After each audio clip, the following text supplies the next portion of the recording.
fellas, this right here, of all of the references in the entire game, this one, I didn't roll on the floor laughing or anything, but I thought this was the most clever. Most of the references, as y'all probably know, are in the names. Every single name is every weapon is a bad guy's name, just like it was in GoldenEye 64, and probably future games as well. I don't remember, and then like almost every character name is some kind of name coming from a movie. And then there's this a Monopoly reference in James Bond's reality. They call it Syndicate instead of Monopoly. Perfect. Of course it would be. Of course it would be. Anyway, so I just went ahead and played the whole game because I got tired of the, play a chapter, talk about it thing. I wanted to just burn through it. But also because the game, the story starts to pick up, the game itself starts to pick up, and became more fun for me in my style of play. But before getting into that, members, if you want to chat about this, jump in the Discord. I have it sitting right here. I'll add you. If there are audio problems, I'm going to say my apologies ahead of time. I've never done that. I've never connected the Discord. I think it'll work. And actually, I have been trying to improve the routing of my audio. So let me know. Please comment if my audio is worse. Hopefully it's better, but let me know if it's worse. I think I'm just going to go ahead and start with, I asked all of you to just put your thoughts in writing as comments on the post I put out today. Let's start there, and then I might go long tonight just because I have a lot to say now that I have the whole game in my brain. And I actually wrapped around and played back to where I was before last night. So I've, like I'm always saying about the movies, I need to watch the movies several times to iron out all of the little misunderstandings I might have had, or, when I get sidetracked thinking about something else during a Moneypenny briefing and the info dump doesn't make it into my head because it's not visualized. So my fault, but I need to watch it again. I need to go through it one time and then another time to really, truly understand it. But let's do newest, and I'll start at the first comments. So, okay, Reed G first to comment said, really mixed feelings on the game overall. That's probably the most appropriate first message that I could give, or that anybody could give, but that I would say specifically because even before playing the game, all I saw were mixed feelings across the board. And I get that. That's going to be the theme of this whole thing, is that some people, just glancing at the comments ahead of time, some are really harsh, because this ends up being like a story versus gameplay type of thing. So anyway, I'm just going to try to get through these quick. Not quick, but get through these. Okay, really mixed feelings on the game overall. Felt it got a young Bond right, but the supporting elements were just weak. It felt like the game was constantly at war with itself over how MI6 felt about Bond. He is a trainee nobody wants around and is hanging by a thread, but also we are going to assign him to go after a former double O. That is complicated because of M. M, I still think the actress is kind of flat, but I appreciated M a second go around, but we'll get into that. They recruit Bond because he is a survivor who plays outside of the rules, but constantly get mad at him for doing exactly why they picked him. He does what he's told to do, and then people get mad at him. Or sorry, he does he does the unexpected, but then they get mad at him for doing the unexpected. With no Bond content for over 5 years, this was a nice experience. I just wish it was more consistent and fleshed out the villains more. It's funny it's been 5 years, because for me, it's been nonstop Bond, like up until, whatever, like just over a year ago. So I've been thankful for the break personally. I know nobody else is, but I've been thankful there's been no new movies, because I still have 2 movies to do at some point. No promises. Also, I will always believe Greenway should have been M. 8 out of 10 overall. Yeah, that's definitely a what if. Like the more you sit with Greenway, the more you go, this is the energy that we want out of M. But again, we'll get into that. We'll get into M because the way it shook out isn't that bad. But I agree when the game started, I even said in one of these live streams, I was like, Greenway is the energy we want out of M. We'll get to that. If it was a film, it would rank middle low on the list for me, somewhere around Living Daylights to Moonraker range. Yeah, there's a lot. Like we'll get into all of this tonight, just because it's this is the first young Bond. This is because even Daniel Craig in Casino would have been. I can't remember how old he was in real life, but Bond has always been 35 is the magic number for a Bond. So, he's this one's 26. It's a thing. It's a thing. We'll get into it. So, James Long replied to that. A couple replies here. The only person that gives Bond a hard time is Greenway. After the initial clash with Monroe, everyone is pretty much fine with Bond except Greenway. I see Greenway as a really great Bond ally in a similar way to characters like Kermit Bay. He wrote Kermit Bay, Karen Bay, and Tiger Tanaka. And that is a rare character type we don't usually get in the movies anymore. Okay, so this is complicated because everybody does give him shit the whole time. Everybody. And that's to be expected, And then, some people have been saying it's all women just giving Bond crap the whole time. Even if that's true, Bond slowly wears them down. That's the assessment that Greenway himself gives to M. He says that, I wrote the quote down somewhere, that basically Bond wears people down. They fall victim to his charm, as Greenway puts it. They fall victim to his charm. So that's kind of the point, is that everybody except M is giving him shit. And again, we'll get into M. It's like once the whole thing was downloaded into my head, I was like, there is a good balance to this overall. Because like we talked about when did the switch happen? The switch happened when Timothy Dalton came on the scene. All of a sudden it was like, now M is constantly giving Bond shit, and then Q is buddy-buddy with him to the point where he even goes out into the field with him, right? Whereas before that, M was the supportive father figure, and Q was the, don't touch that, that's my lunch. That's not a good example, though. That I never joke about my work, and, in Thunderball, I wish you weren't here either, that energy. So the point being that there's a balance there, right? You can't have everybody piling on him. Somebody's got to be supportive. This time, it's coming from the top. This time, he's only there because of M, and M's motivations go beyond. M is the opposite of Judi Dench's M in GoldenEye. She was the bean counter, the accountant, right? More interested in her numbers than Bond's instincts. So this is the one who's like, okay, ever since I started, it's just Thea. I want to get back to humans. That's why I'm going to reinstate the 00 program, regardless of what I said before. My thoughts on immediately going to 00 program, I think, is kind of weak. It's a little too we got to use it because it's the IP, but it's like I could have done that. Either at the very end, bring up 00s, or do that in the next game or something. But the point being that M is that supportive figure. Everybody else is like, why is this guy here? Why should we care about this guy? Because he's skipping the line, especially the other recruits. They're like, we've been in basic training for 6 months, and this guy just gets to skip all that. That's garbage. So everybody's giving him a hard time, but then Bond, through his charm, very, very Bond-esque, through his charm, through his sense of humor, through his performance, right?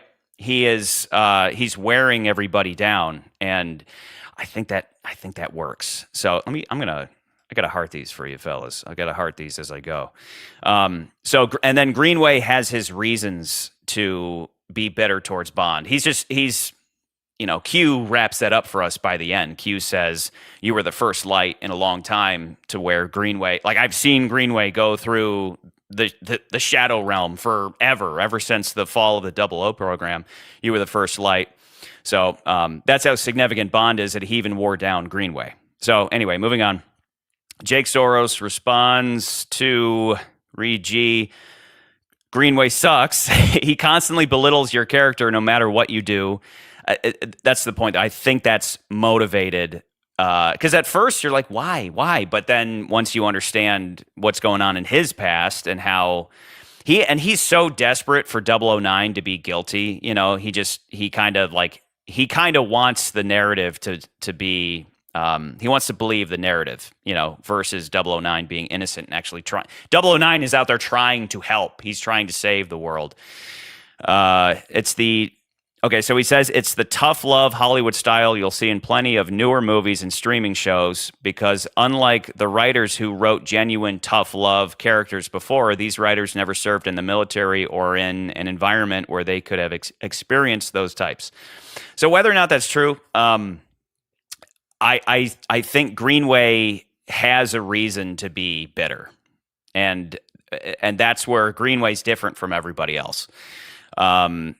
James Long replied to Jake Soros, "It's not tough love. He genuinely is annoyed by Bond for most of the game." And so it's both. It's like they're stuck together. They don't want to be stuck together, but they are, and Bond is slowly wearing them down. Again, through humor and charm, and again, that's why he wrote that everybody else falls victim to his charm.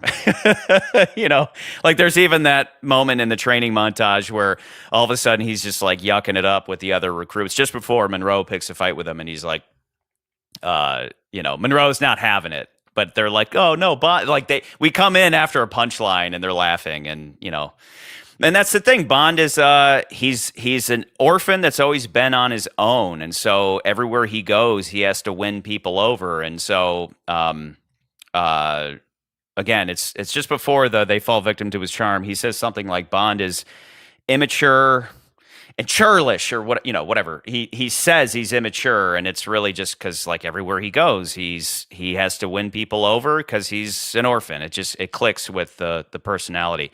We don't get any of the dark alcoholism, murder guilt, but we'll get into murder guilt. There's a dose of it, and that's not very good. But anyway, Regi, just at the end of this thread, said, Greenway was a great character for this story. Loved how his funeral was handled at the end, although it was ruined by the "since I was the seventh recruit" thing, leading to Bond being 007.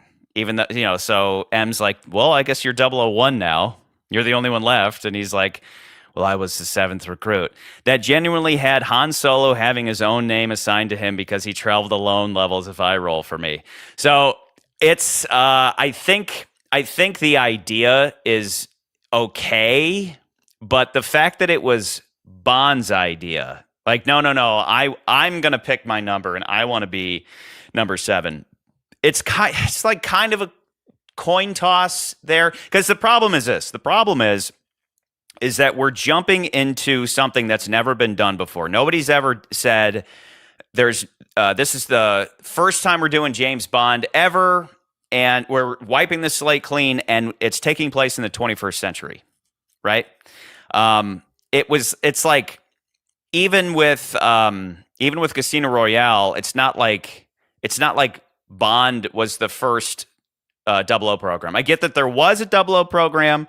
It was shut down because of Thea, and then now it's restarting. But when Daniel Craig started his tenure, he just was joining the organization, or he was just becoming a 00, not spearheading a brand new one after it had been shut down forever. And so this is taking place in the 21st century. And so how do we get to 7? How do we get him to, because he should be 001, right? He should be 001. So how else do you motivate him being 7? And so it is kind of like it's him being respectful, but I don't know, maybe he could have wisecracked like, so I guess I'm 001 now, and then maybe M says, out of respect for your other recruits. It's like do you understand the problem for the writers? It's like, how do we reset everything? How do we get to 7? So I think it could be worse. I think it almost gets a pass just because how else do you get from 1 to 7? But to your point, Mr. Regi, maybe it should have been someone else that pitched the idea, not Bond himself claiming number 7. Moving on. Rick Berman, he said, okay, pull it open. This felt like a PS3 game that had been remastered. I only read that bit and I was like, yeah, I know exactly what he means. I know precisely what he means. This felt like a PS3 game that had been remastered. All the gameplay is straight from a PS3 era Uncharted or Tomb Raider game. There's no evolution to anything we've seen before, and it's not the best at anything. Gunplay, story, mocap, etc. Whatever the category, you've seen better. And I never felt I was in control. There was always a blue tarp guiding you ahead, and who cares how you approach a mission if the outcome doesn't change? Ultimately, if you've played loads of games, you've played a better version of this. That is true. That is true.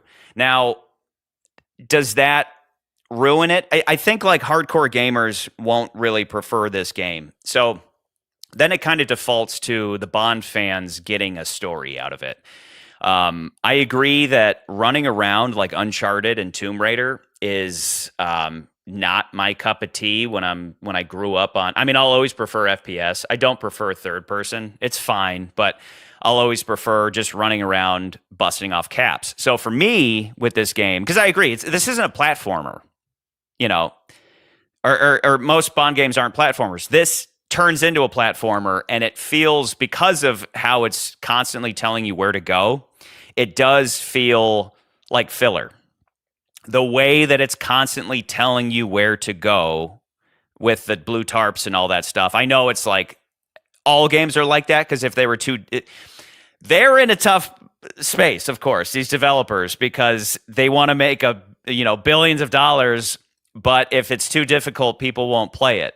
I don't agree with that. I think that sucks. Yeah, I told you guys the story about how I caught my nephew skipping some puzzles, and his punishment was to play Ocarina of Time with no help, because it was like, now you got to figure it out, boy. What are you going to do? It's not just going to give you a hint because you've been loitering too long. Old school Zelda is gonna teach you, boy. So I don't think this game is going to please a lot of gamers, but at the same time, it's not. I wouldn't throw it in the bin because of that. I had the rule of thumb for me is that when they're like, "Hey, you should sneak around," but if somebody shoots at you, you have a license to kill. The moment license to kill appears at the top of the screen, I'm having a ton of fun. I don't necessarily like sneaking around, especially we'll get into the stealth stuff, but moving on. Jake Soros said, we went from Agent Under Fire, Nightfire, Everything or Nothing, which he says is peak, and From Russia with Love to this. What a loss. So far, Jake has not been a fan. Unknown Cake Lover says, overall, I like the game a lot. I think it's refreshing to have a Bond game that's so story-focused instead of simply having little bits of story breaking up the almost constant shooting of many earlier games. Yeah, that's definitely a cup of tea thing where, like, we've talked about the cutscenes where you just hit buttons, where for someone like me, for a dinosaur like me, sexist, misogynist dinosaur like myself, it feels like moving the mouse so the computer doesn't go to sleep. That's what those cutscenes feel like, as opposed to back in the day, a cutscene was an exciting thing. It was like the next bit of the story, but now you have to interact with it in a way that isn't fun. Just hit A real quick. Okay, now hit Y real quick.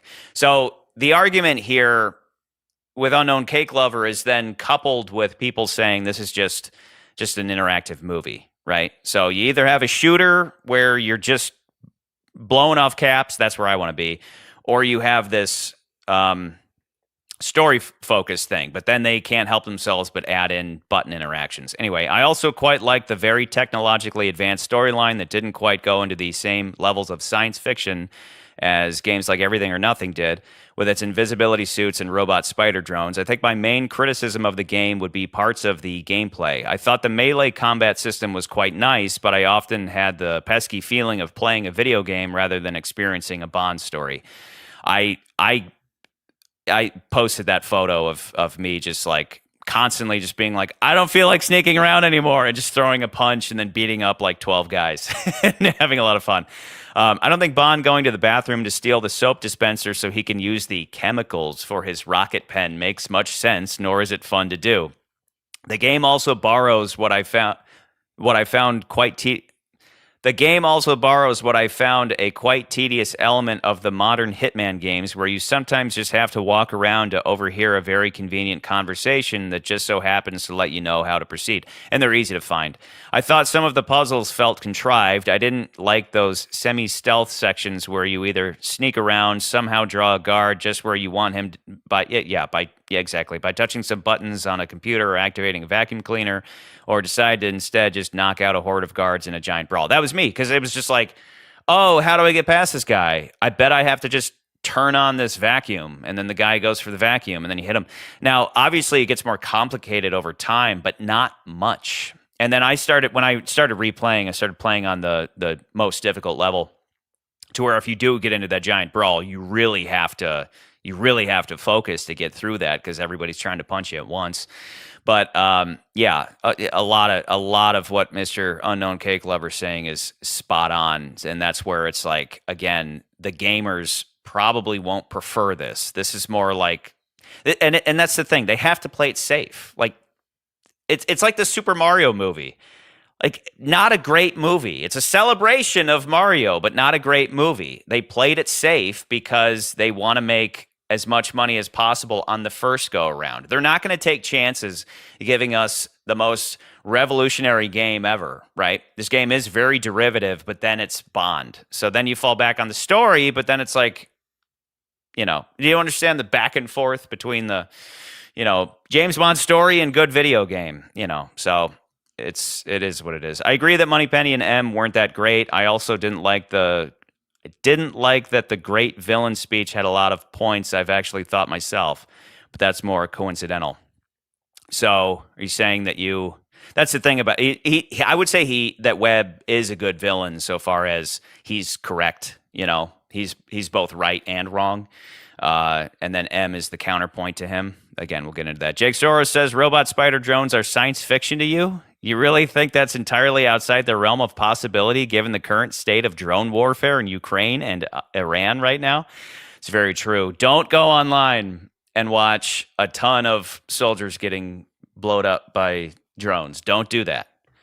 Don't do that and waste hours watching that. Don't. James Long said, I had a really great time with the game. It is not without flaws, but I think it is a great starting point if a potential sequel is made. I agree. That's where I'm landing with the whole, again, it's Super Mario. It's like, let's play it safe for the first one, make $1 billion, and then move on to the next one. But this first time we're going to play it safe. A lot of blue tarp, very simple, just turn the vacuum cleaner on and knock the guy out. Like that's, we're going to keep it simple so everybody plays it. We'll please the Bond fans. We'll make, a couple $1 billion. And then the next one, maybe we'll up the stakes. Like that's what everything feels like today is that.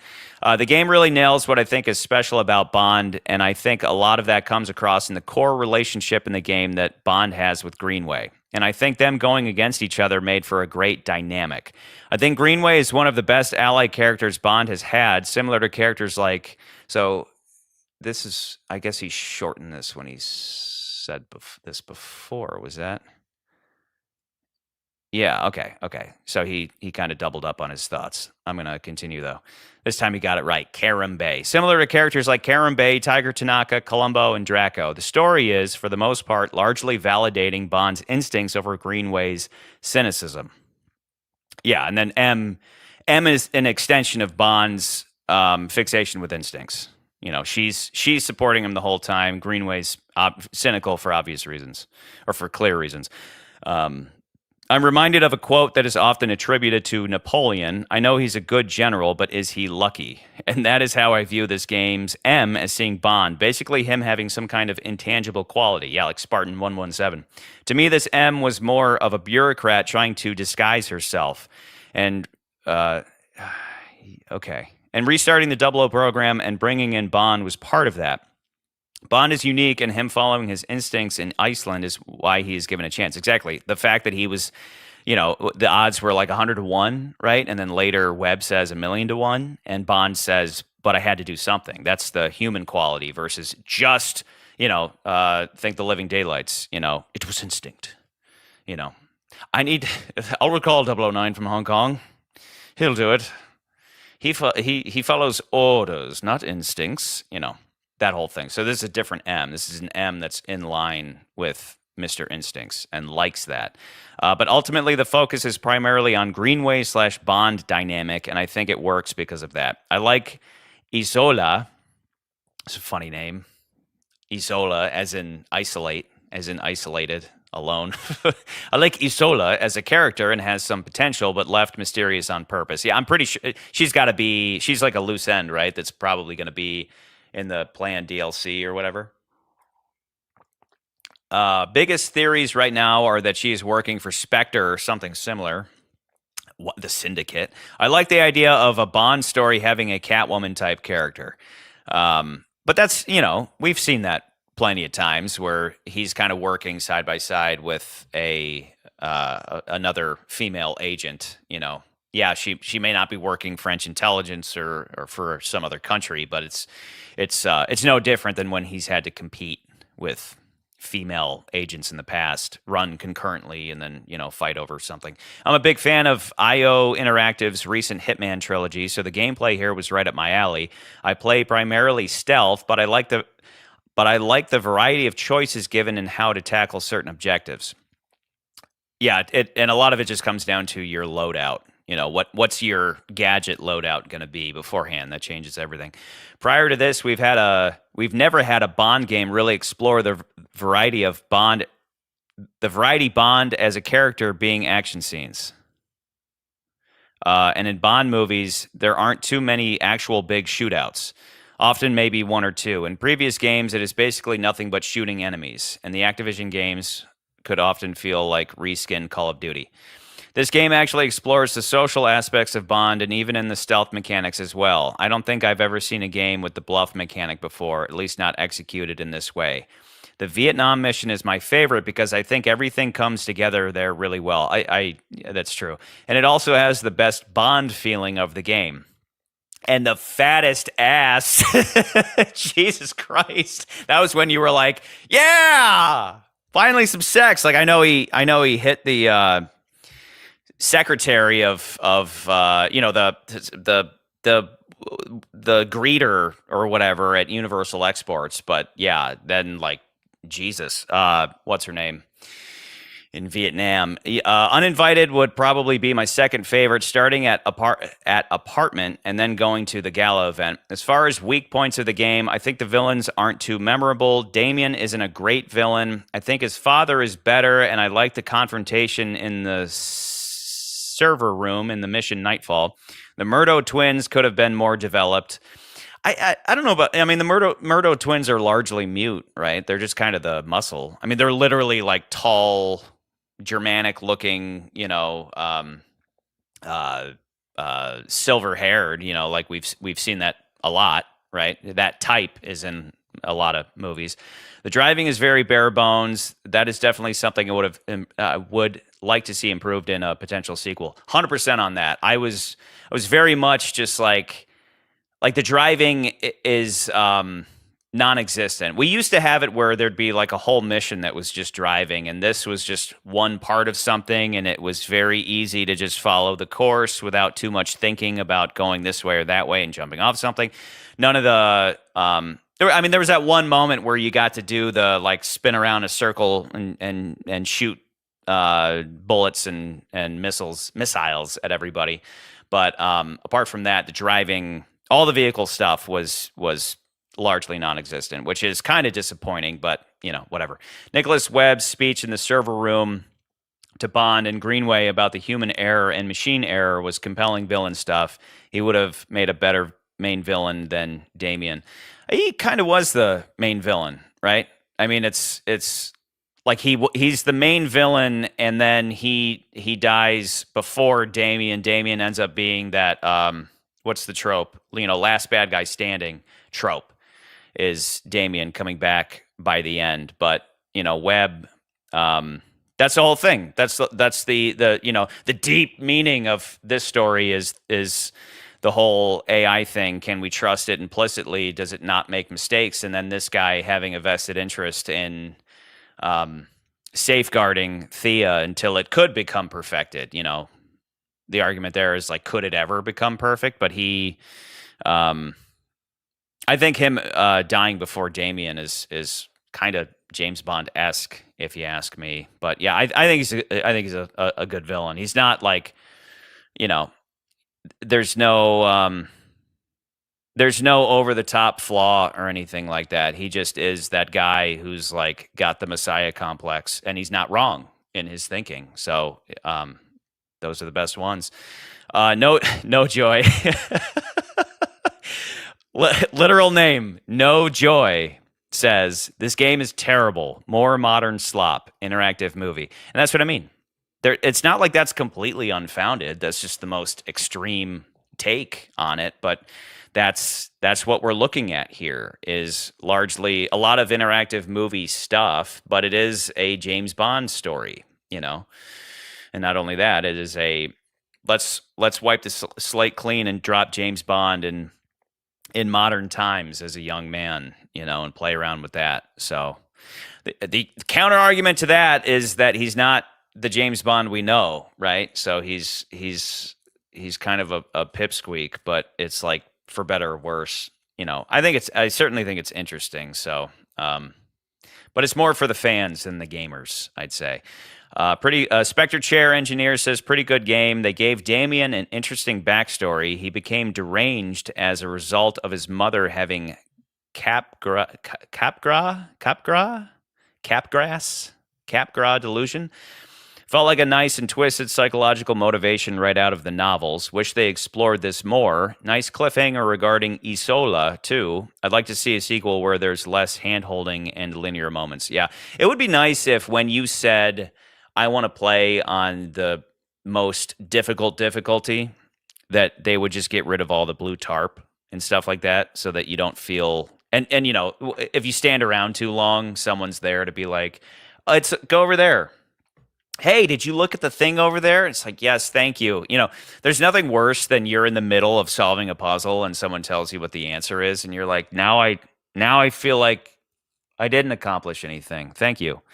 So let me just make sure that those are all done. I believe they are. So thanks, fellas. Thanks for throwing those my way. It's a good start. So as far as my notes go, how y'all doing tonight? I have a lot of notes. Okay, so this isn't like, I haven't thought super deep about how to categorize this Bond, but as far as like the Casino Royale rant about the James Bond character and how it's impossible to land on just one favorite. Connery, the classic Bond, Lazenby, the brazen Bond, so on and so forth.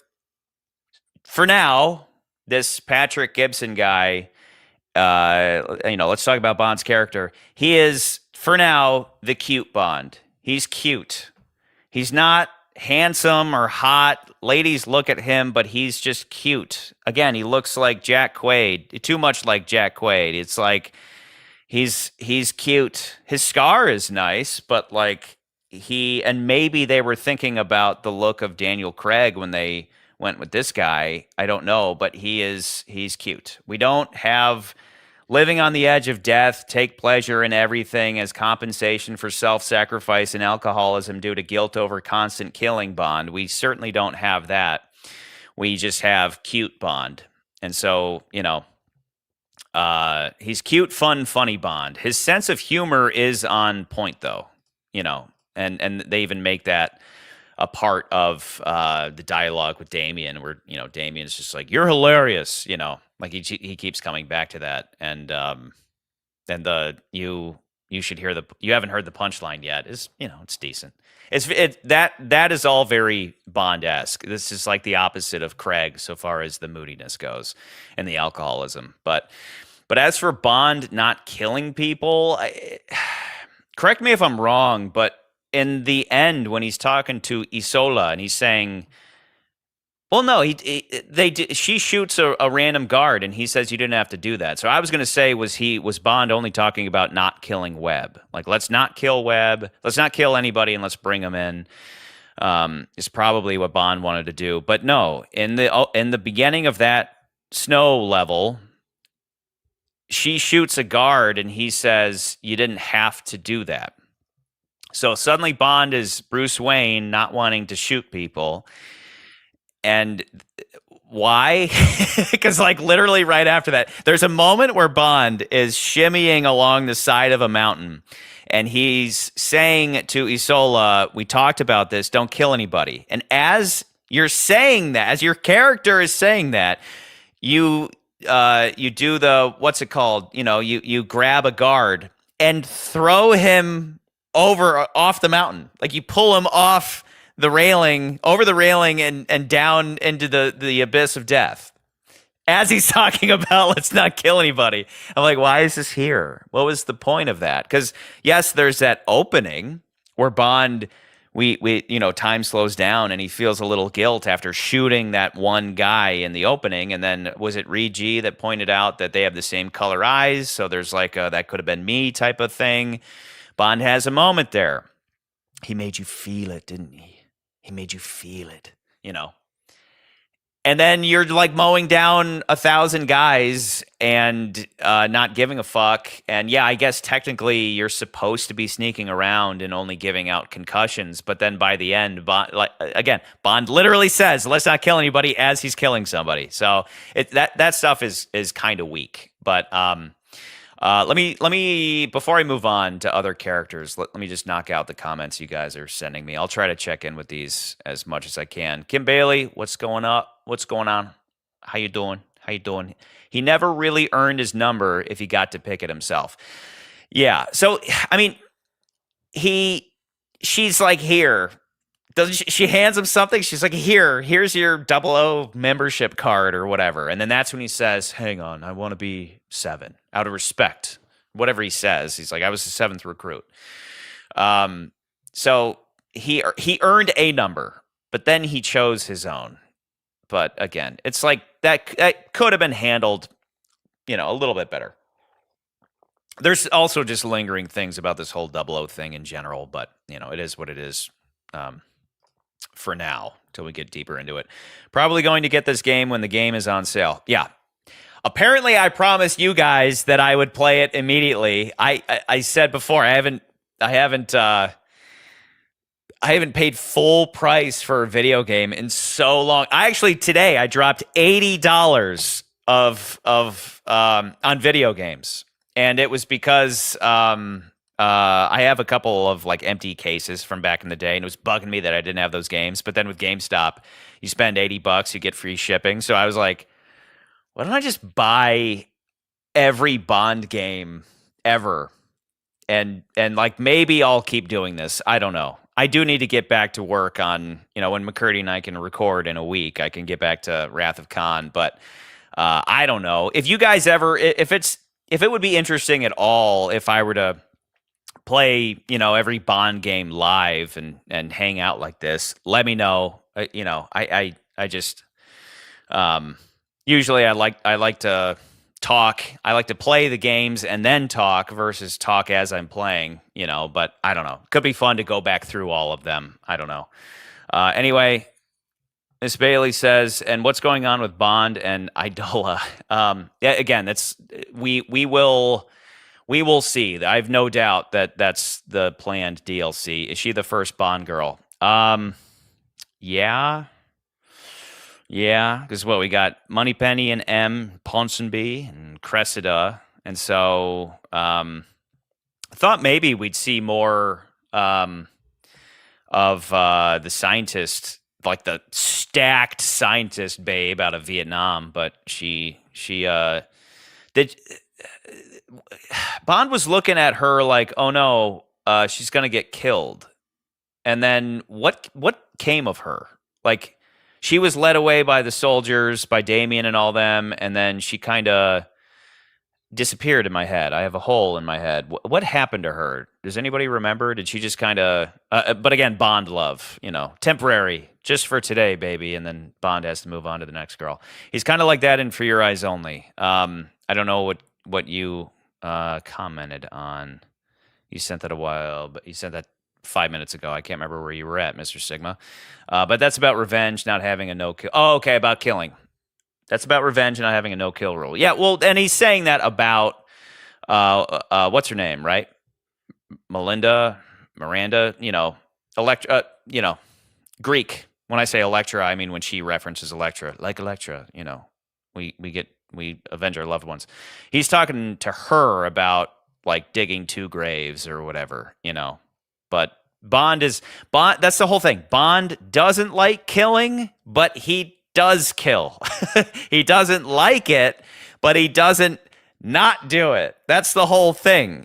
He feels a little bit of guilt killing somebody in cold blood, but he does it all the time, and then that's why he drinks to silence the screams of all the men he's killed, So for this to be like, don't kill anybody is bizarre, especially because there are multiple moments in that mission where it's like, oh my God, just like shoot, why are we not killing people right now? Or even when what is it that happens? It's like she shoots Webb, and if Webb dies, if his heart stops, then all of MI6's intel is going to be released to the world or whatever. So Bond's trying to keep him alive, and then Isola goes and steals the Hyperion thing or whatever, and it's like, and then once she runs off, then Bond chases, and it's like, shouldn't Bond be shooting at her now? Like, there are some weird moments like that, and there's a little bit of grace to be given to it because it's a video game,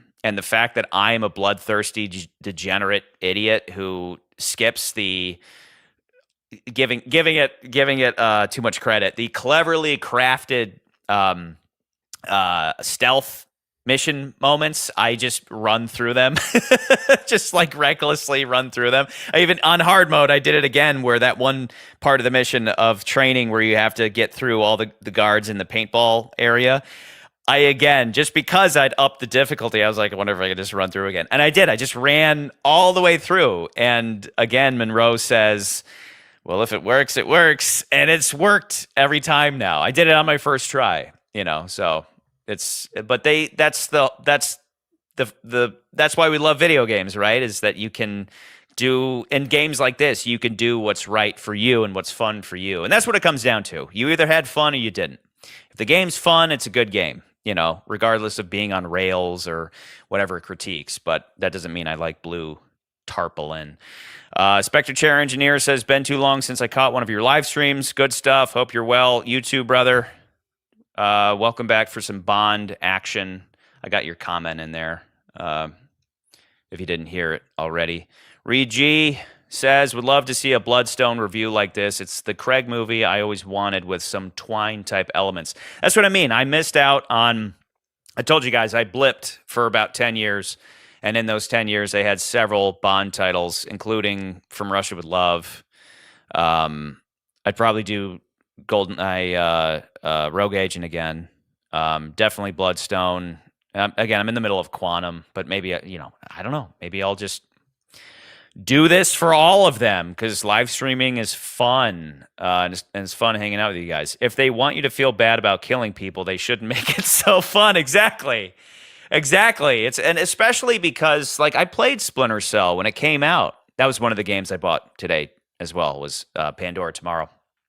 And it's like every single body is a challenge, every guard, and you knock them out and you have to carry them somewhere and hide them. Here, you just leave the bodies everywhere, and yeah, somebody might find them, but it's like you scare one guard, you scare everybody comes at you, and then you fight them all, and the fighting is fun but pretty easy. And And then my favorite moments though are when you'd be fighting somebody and then you could just shove them off and then just shoot them in the face. but I did enjoy the shooting, you know. So what I'm getting at is it's like they tried to balance the stealth stuff and the bluffing stuff with the shoot 'em up stuff, and I'll just always prefer the shoot 'em up stuff because it is the most fun versus the stealth stuff. Not there not being a lot of puzzle solving involved with that. Again, just turn on the what's the nearest electrical device? Just go push it and sneak by.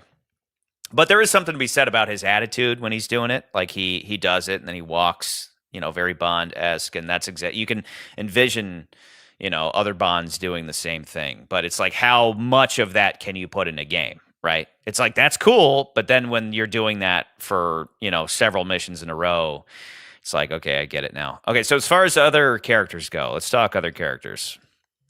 So Moneypenny, as I said before in a previous video, Moneypenny is Tanner, but whatever. Her being in his ear allows their relationship to grow versus it being Tanner or something. And then maybe someday she'll end up, you know, in a future game, she'll end up deciding she wants to take it slower and she takes over for Ponsonby or something, right? She becomes Moneypenny, but for now she's what Tanner has always been in the movies. And Moneypenny's fine. You know, she's cute. She's, again, Bond's charm slowly wears her down. You know, she definitely has a moment where she almost watches Bond get it in and has her, like, awkward Moneypenny awkwardness. Like, everybody's giving him trash, and he wears them down. And Moneypenny is in that camp, too. And, you know, she also gets stabbed, so you know they don't have any Mary Sues in this whole story. You know, they don't, and that's a good thing. That's what we want. We don't want any perfect anybody running around. You know, so even Bond has his flaws, as everybody should. M is fully supportive of Bond right away, which again I think is good. It allows others to hate on him while having support from the top. So if everybody's giving him shit, it's the person at the top that is supportive of him, right? Everybody's saying, "Why are you here?" You know, Monroe says other better candidates were cut. You know, what makes you so special? And they assume he's a Nepo baby. I think Monroe even says something about his parents hooking him up, and he doesn't know that Bond's parents are dead. Nobody knows anything about Bond, so Bond has to go through all this hazing, right? And he's there because he has support from the one woman at the top. The question is why, and she's very clear on this. It's because he does what's right. You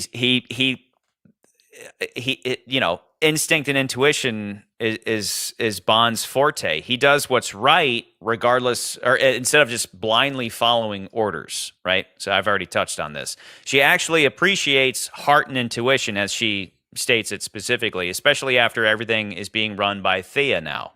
So she wants to reintroduce a little humanity back into MI6. It makes sense considering the story. I think it's a good counterbalance. I think, you know, obviously M is the counter argument to Webb. They're both right. They're both right and they're both wrong at the same time, depending on the circumstances. And again, those are the best bad guys, are the guys that you can completely understand their position. So Greenway being a prick makes sense considering his past. We've already been into this too. The other recruits not liking him makes sense too. We talked about that. They all are wondering how he was able to just skip basic. You know, what's so special about you? I still think it's very weird, the whole quote massive fail that he has after the nightclub. Not Ronson, the other chick, the other 00 potential says that Kingsley. Again, every single name is from one of the movies. Like literally every name in the game is a reference to somebody, like they put all the names in a blender and then just pulled them out one by one and assigned them to everybody in this. His massive fail. Again, his only massive fail was that he didn't get to Extraction. So they figured out who the MI6 leak was, And then it was like, okay, now Extraction, walk out the club. Extraction wasn't like a helicopter descending and picking everybody up from the rooftop or something, where it's like it has to be at a specific moment. It was just Greenway standing outside the club, just being like, "You're late." Okay, we got in a fight. Yeah. Oh no, it was a massive fail. Massive fail. But I do get that it's the recruits are saying massive fail, and then for Greenway, it's just an excuse for him to keep hating on Bond, which again is appropriate. We talked about Monroe saying you should only be here if you've earned it. That's the direct line that he says to Bond. I was saying how that's kind of my take on the casting thing. Casting in general is just you should lead. We've gone over this enough, but just the short of that long is like you start with the best actors and actresses. You don't start with I want this person to be this skin color. You just start with who are my best people, and then you look at like they auditioned for one specific role, but then you easily just go, okay, I know they auditioned for this, but they would be great as that. I know this guy is Greenway, but maybe we should make him M. But no, they didn't do that. Everyone giving Bond a hard time makes sense. Been over that. I still think the roommate thing is dumb, though. I still think that it's cute. Again, we're dealing with cute Bond, but the him having roommates is too cute. I like that Greenway assigns him to them. He says if he fails, you fail, or whatever. He forces them to get Bond caught up to speed, but for like Hermione, Harry, and Ron trifecta, but them being roommates is weird and kind of lame. Yeah, exactly, Mr. Sigma. It's weird to think Bond as a Zoomer with roommates. Yeah, so. I don't know why they did that, other than it being like, why couldn't Bond have just visited them or something, or or like visited some part of MI6 that different people were living at, or just skip that whole scene entirely. I mean, just have them have separate flats or something, and then they meet somewhere else, but them being roommates, like, just whatever it takes, don't have them be roommates, because that's weird.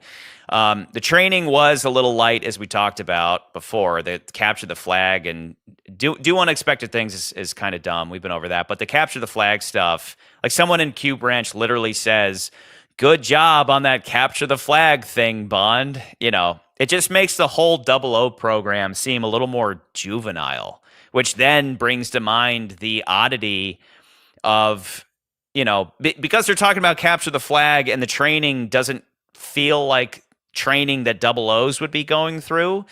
Then you start to be like, these people are young. All of these recruits are, assuming they're all similar age, they're like 25, which means they're going with athleticism over experience. So I can see that, and this is why I've been saying this whole time that the 00 program is the best of the best. So that's been shut down for a while. I get that. But let's train some new recruits to be spies. Just like the difficulties thing in a lot of these Bond games. It's like agent, secret agent, 00 agent. Let's just start with agent and make our way to secret agent. And then we'll save 00 for another time, because all these people are young, whereas the whole idea of the 00s are the best of the best. They're typically 35. They have a lot more experience. They're not just like fresh off the boat agents, But by the end of this story, Bond's a 00. I think that could have been saved for the next game. But no, we have a bunch of 25-year-olds playing capture the fucking flag. In all cases, right? In the case of all these characters, Bond wears them down through humor, confidence, and performance. Again, as I've said several times by now, Greenway says they fall victim to his charm, but it's that coupled with Bond coming through. Again, Spartan 117 being lucky, call it what you want, instinct, intuition. Bond's humor, confidence, and performance wears everybody down. And that's that's the character that we have in this. We don't have moody Bond. We don't have. We have a little bit of guilty of killing, but it's not done particularly well. We have cute Bond. He has some alcohol. He has. He gets laid on a mission. He bangs his secretary. He gets laid on a mission. We have touches of Bond to come, but he's largely cute Bond, driven by humor, confidence, and performance. So, I think, I think they're all like in the final analysis. I think all these characters are handled well. I think they all have a reason for being the way they are across the board. Again, people being mean to Bond. I mean, that's my experience, at least. That like cracks me up thinking about it every time I do. But like my experience in the ad world was every single female that ever met me hated my fucking guts. And then a month later, she'd be, we'd be at lunch or whatever, and she'd be saying, "I love you, Charlie." I'm like, good. Now you finally fucking understand me, because I tell awful jokes that I think are funny, and they're just waiting to be offended. And so at first they hate you, and then eventually they get to know you, and then they're like, "Oh, you don't agree with graping. You made a joke about graping. I thought that meant that you like it or something." Like, no, idiot. Grape is so absurd in my world that that's why I make light of it, Because does anybody actually know any grapists? We have to make fun of these things. That's the only way. You have to make light of everything that is dark in this world, because otherwise we go insane. It's the people who don't have a sense of humor that go insane. They have a hard time living in this reality. But anyway, Mr. Sigma, about the rooming situation, maybe they could have different hotel rooms. I agree. Just have different flats and don't. I think no matter what, they just shouldn't be. They should be more isolated. Like they can be growing close. They can be forming bonds, but they don't need to be living together. However you would go about it. Them living together is weird. Mr. Regi, have seen some push for Gibson to be considered for the role. While he was good here, he should not be considered for live action Bond. He worked as like Hogwarts training Bond, not the real deal. I agree. I don't want to see the cute Bond. This is okay. I was back and forth. I should have made a note of this. So when I say the cute Bond, a part of that is the video game Bond. There's like an emphasis here on just like fun, right? So I just see him as the cute, fun, funny video game Bond, and I just don't see him as I don't know, like somebody referred to him as like, hey, look, there's this like scrawny pipsqueak Bond. That's fine in a video game, but I don't know. I don't see it. I don't see it in live action. I don't think so. I don't want cute Bond. I don't want young Bond in a movie. You can get away with it in a video game where you're playing fucking capture the flag, but I don't want it with I want our 35-year-old Bond. I'll take old Bond. I'll take old ass Roger Moore over 25-year-old Bond who hasn't become Bond yet. Anyway, no tobacco. Yeah. Bring it back. I say bring it back. Tom Holland as James Bond is worst case scenario. Yeah, totally. I actually, I am curious if they'll ever give us. I said a lot in the Skyfall episode. Like, are they ever going to give us like child Bond? And I mean as a flashback, like get us going, like seeing his parents die, or like Bruce Wayne. Give us the Bruce Wayne treatment. I wonder if they'll ever do that in one of these movies. I don't know. Well, that is his true power to wear you down. That is his first steps of being. Yeah, that's what he does. Bond disarms you with humor. Old man Bond with Brosnan is sitting right there. It's so sad, dude. Can we crowdfund that? Can we start a GoFundMe to raise $150 million to get our old man Bond 21? We want Bond 21. That Casino Royale is not Bond 21. That is 1. 1 through 5. We want to go back and finish off 1 through 20. A womanizer. Is that, yeah, where are you down? Yeah. Does that connect to your previous comment? Absolutely. Never say never again. Anyway, so moving on to references. I think I've already hit this. Just how the references are mostly in the names, the names of the again, I already said this. The names of the weapons are all like the Stromberg special, right? Kind of like in GoldenEye, you had the Klob. You know, everything is. Somebody's here, Mr. Solmir. Okay, if you unmute yourself and I add you here. Let's see if I add you here and I get rid of this Wordle thing. Okay, so if you want to chit chat, you can unmute. Otherwise, you're free to just sit there. Why is this so wide? There we go. Okay, so until you come out of your shell, I'll just take over. So yeah, so those are the references. It's like mostly in the names. They're all over the place. The references are all over the place, and I couldn't. Hey, what's going on, man? I can hear you. Hello. Hello. Okay, wait.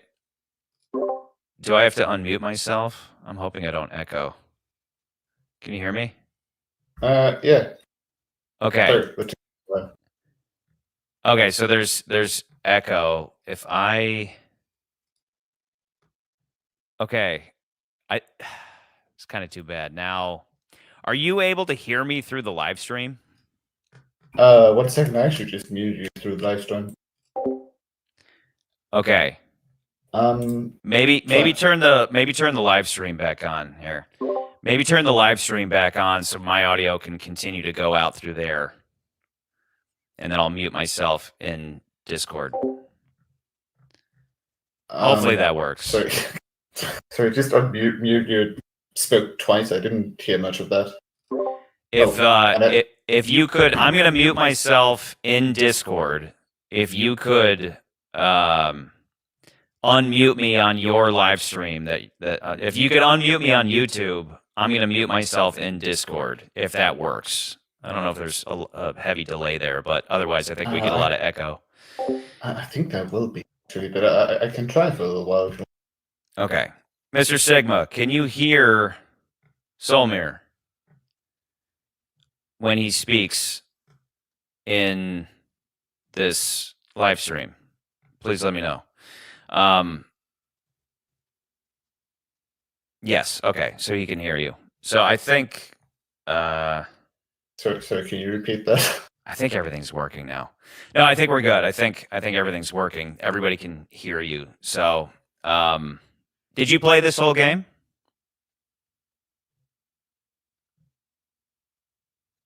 It's just funny. There was a delay.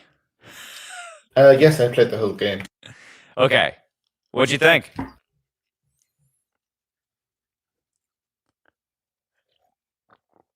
It's like being on CNN. Overall, I was quite happy with it. I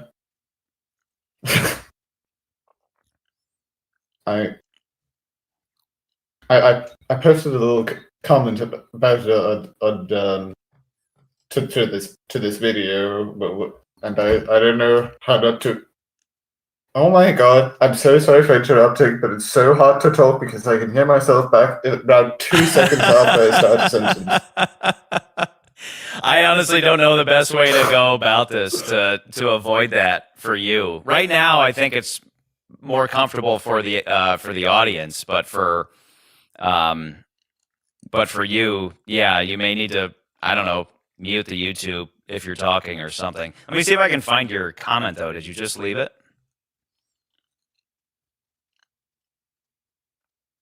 I don't know if I see it. Yeah, I left on the specific question. Oh, sorry. It's because I do that thing everyone else is doing, where I have a different Discord name than a YouTube name. Oh, Do you know okay. what? I'll What's your just change it. What's your YouTube name?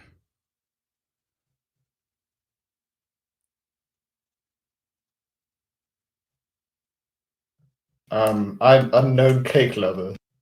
Ah, okay. Yeah. So yeah, you said you like it a lot. I read your comment a bit ago. And and that's the thing. That's what I've been back and forth about is this idea of basically what I've been concluding is that I don't think the gamers are going to adore this game. It seems like it's more of a fan pleaser. And overall, it's like I wasn't expecting them to do any groundbreaking gameplay. I've been likening it to like the Super Mario movie, where it's like let's play it safe, let's just make something fun for the fans, and then if it's if and when it's a big hit, then we can worry about upping the ante down the road. But it's like people complaining about the game either being on rails or being like an interactive movie. I get that, but I don't think they're gonna break any new ground with a James Bond game. I think what we got is like it was fun. It's got your blue tarp thing, of course, and the puzzles are weak. Some of the puzzles I wanted to bring up, there were three that like this ended up being more of a platformer than a puzzle solver type of thing where it's just spatial where you're just climb this and then shimmy over that, which isn't the best. But there were three puzzles that stuck out, but I solved all of them within, like less than 30 seconds. There was that fireplace puzzle. I didn't even need to look up like the different animals. I just did process of elimination in less than 20 seconds. I got into the fireplace. There was that code thing in Webb's office. That was probably the longest puzzle there was, where it was just run around the room, look at different objects associated with the little cheat sheet that he made, and then you quickly get a number off of this, and this, and then you put that together. That was kind of cool, but more of that would have been nice. And then the third one was there was a numerical puzzle in Webb's business, that his company or whatever, where you had to. It was like a numerical puzzle with a hint where it was like the number is associated with a famous war, and it was like this digit is associated with that digit. And this one's I'm digit 3 but plus 5, and and that was like the one that you really had to engage with to figure out, but it still just took like a minute or something to figure that one out. It's not this isn't really a puzzle game. It's well distributed, not well distributed, but it is evenly distributed over like platformer, sneaking around stealth stuff, and shoot 'em up, and like literally no driving. So it's again, I think it's more to please the Bond fans than it is to please the gamers. Is that kind of where you're at?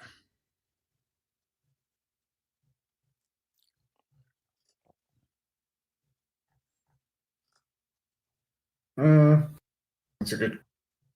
It's kind of hard to me to say that I kind of played as a Bud fan. I hadn't really thought about it much that way.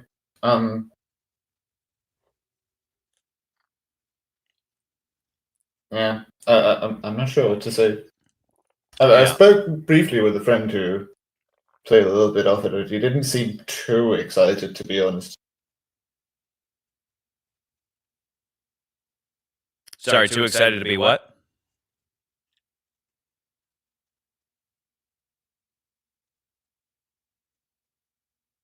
Oh, he didn't seem too excited about the game, I meant. Oh, okay. Yeah. Well, and like you point out, the running into the bathroom to steal the soap dispenser so you can use the chemicals for a rocket pen. It's games in the past, you basically just had an unlimited use of your gadgets, and then here they limit you, but you're not that limited because those supplies, even in hard mode, those supplies are everywhere, right? So it's kind of it is weird. It's kind of unnecessary. I mean, there are times where it's like, oh man, I can't use this thing again. I gotta like rarely did I have to go run and find chemicals or whatever because I was in dire need. But it ends up just kind of polluting the everywhere you are. There's like constant supplies just laying around. So it's like polluting the space. You know what I mean? Like you're constantly just grabbing at batteries and chemicals, and where it might have been better had those not been there. They just end up clouding your vision, if that makes sense. So, I think that's the only comment you left, right? So yeah, it sounds like you liked it. You said I didn't like that I didn't like that the villain's speech had a lot of points I've actually thought myself. So you didn't like that he thinks like you? Are you like a megalomaniacal villain to be? Yeah, that's I know that's a slight. Okay, I'm sorry, I'm doing that thing where I interrupt myself again. Yes, I agree that it's strange that sometimes people are willing to accept absolutely no machine error, but would rather have human error instead. Yeah. That was a great line, and that's the thing. That's what makes him a good bad guy, is that he has a point. It's just that he overstepped in deciding that he was going to, sacrifice. Like, there's this scene right there after the funeral where he's standing there with Bond, and once you go back and replay the game, and you know that what he's done, he's responsible for all those bodies, but he's reached a point where he doesn't care. He's willing to. He's got that Messiah complex where the satanic version of it, right? Where he's willing to sacrifice other people in order to deliver some kind of, perfect system that can't ever be, absolutely. So he's a compelling villain, and he makes good points. And that line especially hit really hard. He's like 1.3 million people die every year from car wrecks and nobody cares, but one self-driving car, runs into a wall and everyone loses their minds, It's spot on. So were there any favorite references that you found? I talked about this Monopoly Syndicate thing. I just thought was really funny, but did you catch anything specific that you thought was a lot of fun?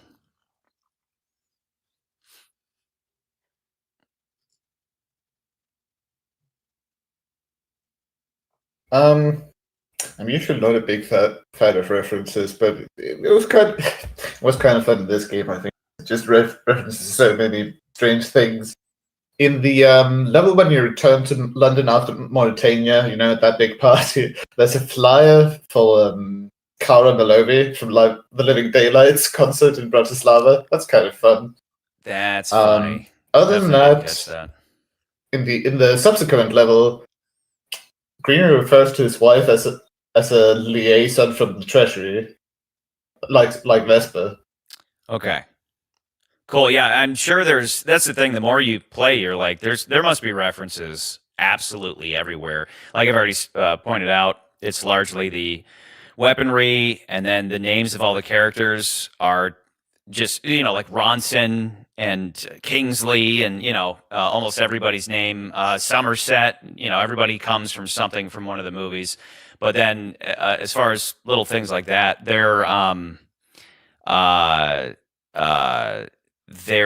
absolutely everywhere, and I'd love to see somebody compile all of them if that's even possible. But it being a video game, you can, like, I agree with you that, like, I'm not the biggest fan of references when it comes to movies, like referring to themselves or referring to other movies. But with a video game, you can get away with that. It's almost expected. Like they're going to sneak Easter eggs in there, like mad. So I think it's inevitable in a video game. I think it's obnoxious most of the time in a movie, but it's inevitable in a video game.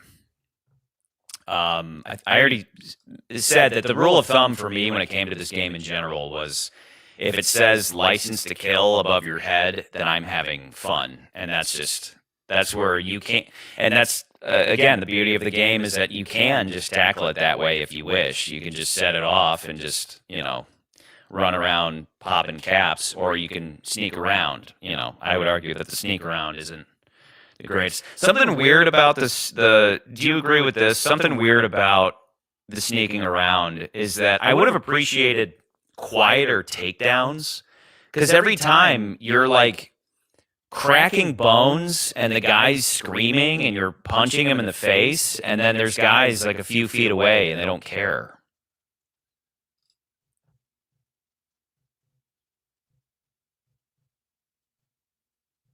Oh yes, I very much agree. I think I remember you saying once you didn't play the Hitman games, right? But as I read, it has a few things similar with those games that I don't really like. That include also, if why is there a takedown button which is the exact same as the punch button? So if you try to take down someone 1 millisecond too early, the game decides that what you meant was to just punch the air in front of him.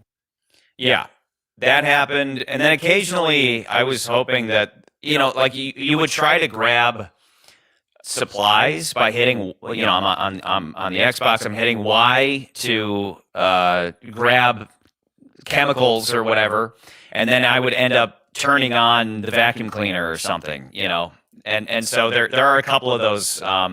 You get better at it, you get more precise as time goes on, but overall, a handful of times I'd have that same thing happen, or where I'd be, I would end up punching the air a lot on accident, like that type of thing. But I don't know. I guess you get used to it. It's just not. The game doesn't specialize in anything, right? It's just very dispersed, and like we keep saying, the driving is non-existent, and it ends up just being a show you where to climb game for a lot of it. It ends up being an awkward. Somebody likening it to Uncharted or whatever was spot on, but that's why I fall back on it largely being about the story. So, story-wise, we already talked about Bond and killing people. The 00 program getting rebooted makes more sense, playing the game back. But like playing it again, that makes a little more sense. But I still think, after replaying the opening, I still think that the whole 00 thing could have been brought up way later in the story. But it does say that Q says that M brought it back on her first day. So, which is weird because it was so heavily disgraced. But then on her first day, she started to reinstate it. M says because she wants heart and intuition again, but it's still weird to bring it back after what happened. It's like maybe train some new recruits, but again, it has to be the 00 program, right? Because that's the IP, blah, blah, blah. But overall, I'm kind of repeating myself going back over these points, but M sounds a lot like Bond, being all about instincts instead of numbers. It's like she's also sick of the bean counters and wants to reintroduce a little humanity back into Spycraft. Q said she was chosen because she was boring and dependable and wouldn't rock the boat. So she's kind of, again, she's like Bond, right? So she's, it's as if she faked just being like a puppet, and then once she got into the role of M, suddenly she was like, okay, now I can make these changes, these Bond-esque changes. So, like I said before, I like that they're on the same page, so that while everybody else is questioning Bond, he has that support from the top. I think that works. I think that if everybody's giving him shit, then there has to be somebody at the top giving him support, and that's M. So, I think I literally just finished all my notes on here. You have any other thoughts, Mr. Solmir, unknown cake lover?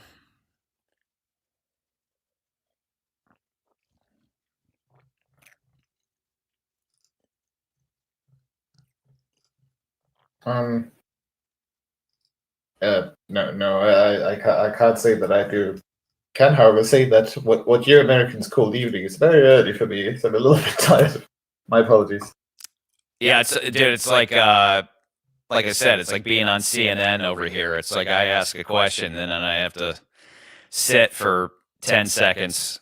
It's just kind of funny. But yeah, what time is it over there?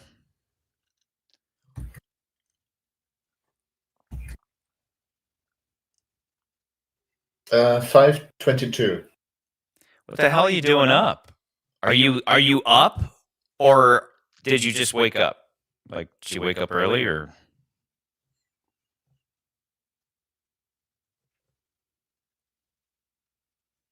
To be honest, I kind of set an alarm because I thought, and this was going to be the last one, and I thought you'd do it around this time, looking at the other times you did it. Funny. Okay. Cool. Well, you got to be on this one, so that's sweet. I know. I got some messages from. Hooray! Where is Mr. Drink Up? He said he wanted to jump on here. I don't know if he will.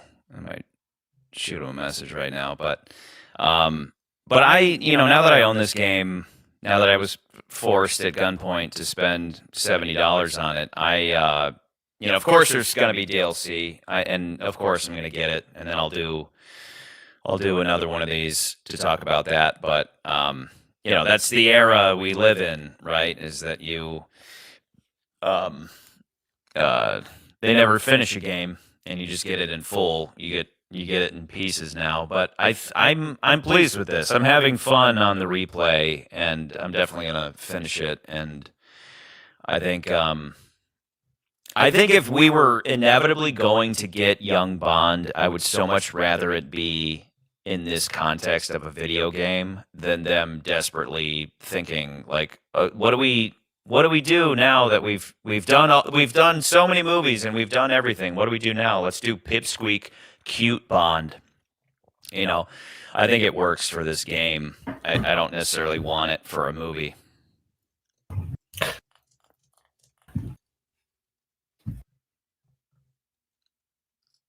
In fact, I can actually say two things. Do you remember that thing someone posted, a James Bond book where he complained about diversity at a meeting or something? The author behind that actually started writing the Young Bond novel series. Other than that, I do actually have one thing I want to talk about. There are two plot points I don't really get that seem really a little bit strange to me. Do you remember after the Slovakia mission, they all drive to the airport and he fights a lot of people? But wasn't 009 innocent after all? So who are all these people? Yeah. Yes. So were they like, no, I don't think there's any logic behind that. He drives away and then he drives into the plane, and unless they were just like, apparently 009 is wealthy or something. I don't know. I really wish we could have spoken to him on the second playthrough. I was like, I'd love a scene with 009, just anything, just some kind of run-in. But we hardly even see him. And then by the time we find him, he's dead. But yeah, you're definitely onto something here. Bond chases him all the way up into an airplane, but he's like fighting a million guys to get there. Are they just his bodyguards?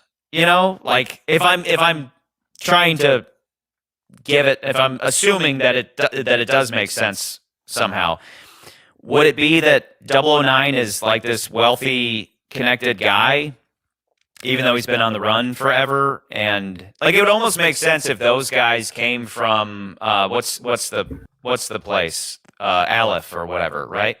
Aleph, that follow-up mission where you go to Aleph. It almost makes sense if those were mercenaries from Aleph. But yeah, as opposed to being like Webb's people, they kind of looked like they would have been Webb's people, or just like bodyguards for 009, but it was over the top. There were like dozens and dozens. It was like a small army, right?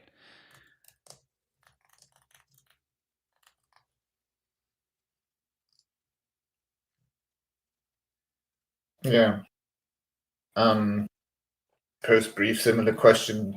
Why does in the next two missions in Mauritania, why does Wagner come back to save you just as the villain comes to kill you? I would, okay. It was something having to do with his sister, right? His long lost sister was what stopped him from dropping them into the alligator pit.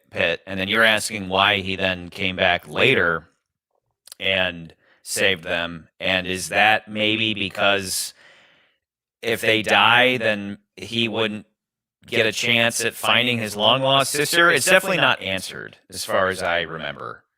So these are those things where it's like, are they going to cover off on these? You know, the biggest one is, oh no, who is more Isola? how did he show up so conveniently?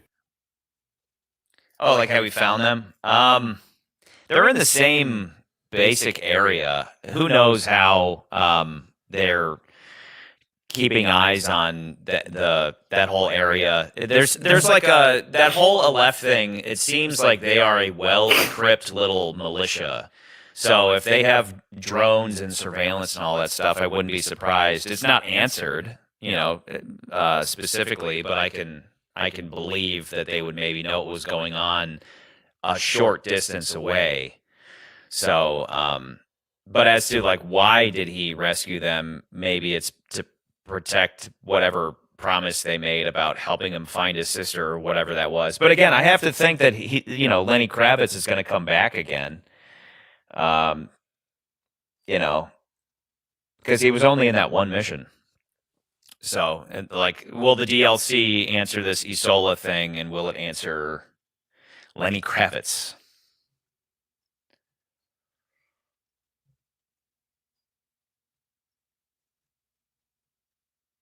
Be surprised if it answers much about Isola, but maybe we'll see. On a completely different point, I think is he called Reed G is trying to join us in Discord. Oh.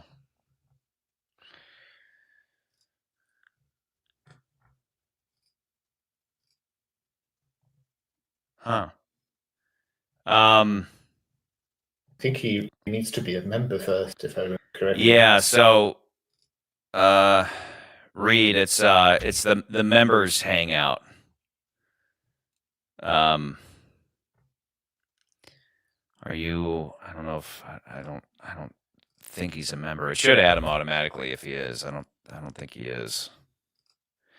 But it's only $1, and then you can. Oh yeah, okay. He joined. No, so, he's in Discord. I can see. He joined as a member. So why is it not letting him in? I hope it's not like I have to reset Discord. That couldn't be the case.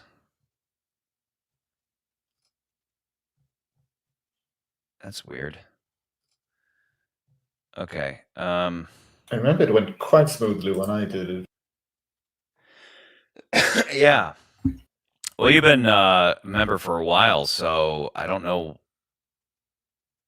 Reed, maybe can you close Discord and open it again? Can you boot, reboot? See if that lets you in. Because I'm not even seeing you on like the server that lists all the members. I'm not even seeing you there. So,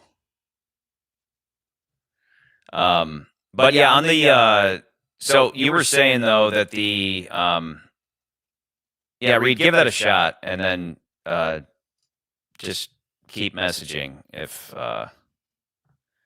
it's not working. Yeah, so the diversity thing was weird in that screenshot. That's all I know. I don't know anything about that book other than Bond being offended at a lack of diversity in a room is odd. It's just not a, you know, the James Bond of the novels is just like I caught on Facebook, one of the shorts we posted was his reaction to Vesper in the Casino Royale book, just basically just being like, this is why I don't like working with women. Like he gets all pissed off about that. And I know he talks a lot about homosexuals, and he has opinions coming straight from Ian Fleming, and they inform the character. And then just looking at a quote like that from a new book, it's like, okay, why is Bond, what does Bond care about diversity? The funny thing though about diversity in general, I'd have to play those old games and see how they used to be, but it makes sense. I said this on a previous live stream. It makes sense that in a diverse world, you would strategically want a diverse group of agents. Bond talking about diversity just in a social setting is obviously dumb, but from an intelligence standpoint, in a diverse world, you would strategically want a diverse group of agents. Like remember in No Time to Die, a big part of it was meeting Nomi in Jamaica. And so because we meet her in Jamaica, at first we think she's just a local, and then it turns out she's the new 007. So, but like the point being that if you have to send somebody to Jamaica to blend in, Bond sticks out. But if it was desirable to send somebody there, as an example, somebody that could blend in would be someone like a Nomi. But what's funny about this game is that because these companies are just like, well, we have to do it, and I'm not talking about the main characters. We've talked about that enough. But when it comes to every single location is the same, it's just like, it's clear that they just have like a random person generator. So the crowd of every single location that you go to is just the product of just like random person generator, right? Whereas like in the past, it would have been like it would have been like largely white people in this country, and then in these other countries it would be non-white people, But now it's like this video game company is just like, fuck it, like just let's play it safe. Put every location through the random person generator and just make it work, because we don't want people mad at us, So I just gotta laugh at that while I'm playing it.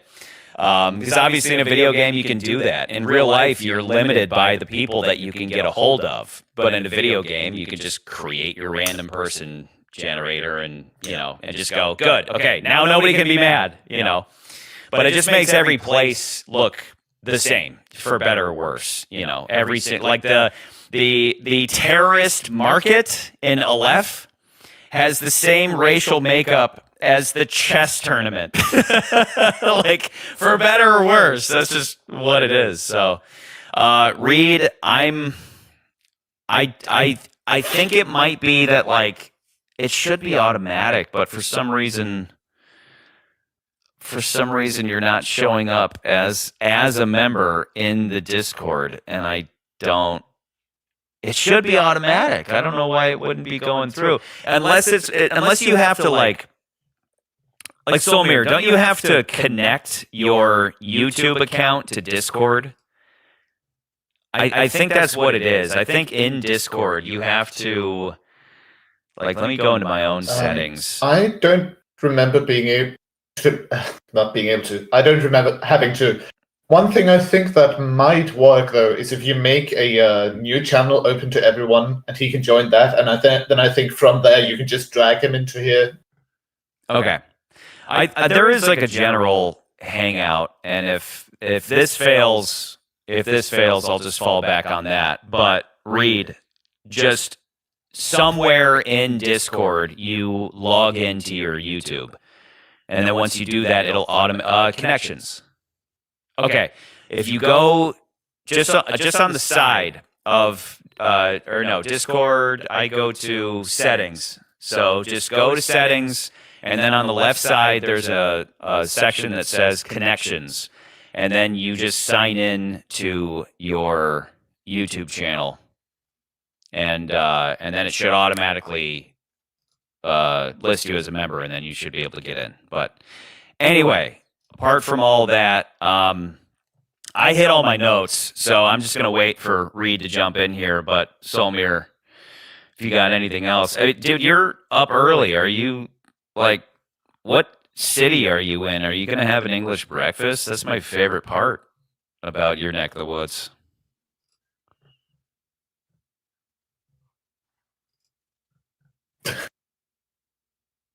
I don't think we have many full English breakfast fasts in Denmark. Oh, Denmark! I forgot. I mistook you for a Brit. Am I wrong though? Are you a Brit in Denmark, or are you a like 100% a Denmarkian, Well, a Dane, or whatever, whatever you are? As my American ignorance comes out of my eyes. Hello. Yo, Hello. How we doing? what's up, man?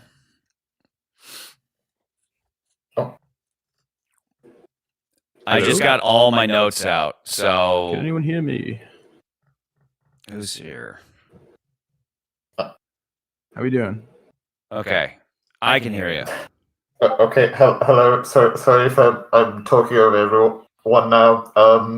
Yeah, I think you have to go to the YouTube channel and mute everyone here.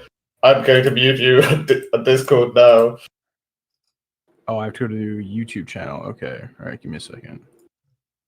Yeah, I think that's best. I have it right now where I have muted myself in the Discord, and I'm so my voice is only going out on the live stream, and then you guys are connected through StreamYard. So I don't know if there's still a delay with you and me link up, but with Solmir, it's like CNN. I say something, I have to wait a while for him to respond.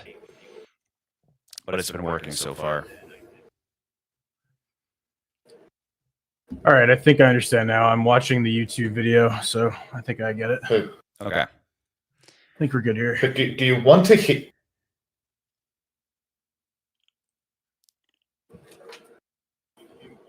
Is there a specific reason you Pardon me? want to hear the stream back to yourself from YouTube rather than just muting the YouTube stream for you and doing all of this over Discord? You talking to me or Drink Up? Is that for me? I'm not sure. Sorry, I'm talking to you, Charles. Okay, so here, let's if try this was all that. over Discord, there would be no delay. Let's try that. So, okay, now we're switching up. So now we're all coming through the Discord. Hopefully that's working. I'm just hoping that's working, just based off of my settings. Maybe I need to. Here we go. No, I can hear you now. Okay, there we go. Now all my settings should be Hunky dory here. coming That's through good. Discord. Okay, so yeah, that should be better. My apologies. I should have thought of that sooner. You're good. Did I join late or what did we cover already? I'm curious because I got a whole bunch of notes. I'd love to just whatever it is. Literally just finished going through absolutely all my notes. So just have at it. Even if we repeat stuff from before, don't worry about it. Okay, yeah, I was gonna little disclaimer. I'm sure it's gonna be repeated. I guess I'll start from the top here. The song, I know you were kind of iffy about the song. You're more of like, I think, the Chris Cornell, Casino Royale Yes. type of. I'm gonna be honest. I listened to the song once. I think when they dropped the single trailer, whatever it was, the beginning Bond montage, if you will, and it grew on me. I didn't hate it. I thought it was Yeah, I don't hate Bondy it. enough Hmm. for a game. You know what I mean? It's I thought it was pretty decent. It's in line with No Time to Die, if you ask me. Where Yeah, it's just a little yeah. softer. I certainly don't hate it. I just will always prefer energy. But with this, it's like Bond just, I don't know, he just blew up the island or whatever. So it's fine. Not every song Yeah, can how be, You Know My Name. Yeah, they fit it in pretty well. I thought it was as good a time as any in the game as far as like, from a directorial standpoint to put that in. But yeah, I thought it was good. I thought it was good. It was funny though because when I first saw the music video, I thought it like the chess match, and there would be more of I don't know, maybe like a Spectre feeling or some kind of like I thought it was just going a different way. And then when I kind of was playing the game, I was waiting for some of the more like visual cues from the music video, and I don't know, they didn't seem to exactly line up for me. Hmm. But Can I? I Can I guess ask a moving brief forward. question for you both? Oh yeah, Do you like the theme to A View to a Kill? If you say you like the more energetic music. Duran Duran. I mean, they were Yeah. they did a couple, I think, right? They did. I think No, 2 not songs? movies. No, They- Duran Duran. I think they did 2 movies. No, didn't they have 2 songs? I could be I'm wrong. pretty I sure don't they think so. I didn't. think just the one. But you know, Oh, they just had a really good- okay. I prefer Keep that up. anything upbeat and energetic, but that doesn't mean that I don't like these. You know, again, I put this right in line with No Time to Die, and it's fine. Isn't one of her lyrics something along the lines of something about a game? So play it. Like she's directly calling out the fact that it's a video game. I'm not I've, exactly sure, but that sounds like it's not wrong. I don't know. I have to- I've listened to that song a million times. I really like it. Yes, there are several references to playing your life like a game. Yeah, dying just to know whether you'll play your life like a game. Will you play? And it ends on that. It's like will you play? So It's kind of meta, Yes. if you will. it's kind of funny, you know. But this is we've had, you know, I haven't played Everything or Nothing since it came out, and there's not many that was one of those where it was like they brought in actors and actresses, right? Like this. But this is the first one that's like very much like a movie game. I know we had Quantum of Solace, I know we had Legends or whatever, but this one seems like the first real attempt at like this is a legitimate movie type of thing. And then it's funny that they directly call that out in the lyrics. So, Yeah, but yeah. but again, I don't dislike it by any means. But yeah, I heard interesting kind of tidbit. It was like movies really don't go well into games, and games really don't go well into movies. And honestly, with a lot of the movies and stuff I've seen, and and a lot of the games I've played, it kind of seems to be the case. I mean, this one kind of, my opinion, skidded by, and I'll get to that probably a little bit later. But it wasn't. This game wasn't by any means the best game I've ever played. Best movie game. It wasn't terrible, terrible either. So it just kind of laid in the middle for me, which is honestly these days with what's available, and it's kind of bad. You know what I mean? I don't know. well, we've been talking about how I don't know if you heard me. I guess you're coming into this completely blind, right? What I've been talking about tonight is how to repeat myself again. Sorry, guys, but the feeling is very much like what I had watching the Super Mario movie, where it's like people would say this movie's not that good, and I'd say you're right. It's like a celebration of all things Mario, but it feels like they played it safe. This definitely feels like they played it safe and focused Super more on duper the safe. story, and it's a lot of filler by way of platforming, and so the gamers seem to hate it, which is I think they probably knew that would be the case. They're not breaking new ground. They're just trying to make some kind of fan pleasing type of thing so that maybe just like Mario, it's like let's not take any chances at all. And I understand that. So I'm torn between the two worlds of the gamers saying this just isn't anything exciting and the Bond fans who are like it's all right, you know. Like I just I've enjoyed it. It's no masterpiece. I think this is just them playing it safe for the first iteration. Funny because it's like the game appeals to people that don't really play it or not really almost even that interested in Bond, which is kind of, I don't know. I find that to be a little bit strange, but it is what it is, I suppose. Yeah. So did you catch any I talked about at the opening of this that the one of the more random references that they have in there, not really a reference, but details in there is the game of Monopoly that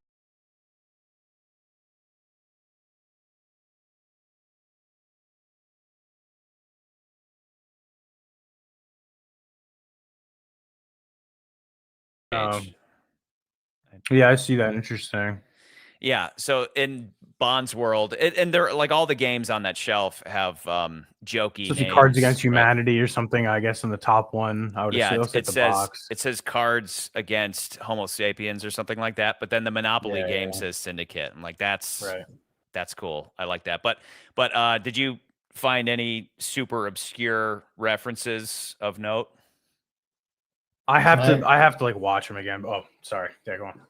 Yeah, can I just interrupt briefly? Just to save poor Reed G and Chelsea, do you think you could try the thing I mentioned where you just literally create any new voice channel, have him join, then drag him up here? I think he's been trying for 15 minutes or something now. Shit. Okay. Sorry, Reed. So if we could Should just be able to just jump into this call. well, I asked him if he could connect his YouTube channel to Discord. I see. I don't know if he's still having trouble with that. Yeah, he is. He is. Okay, so let me see. Everybody can jump into Meetup, I think.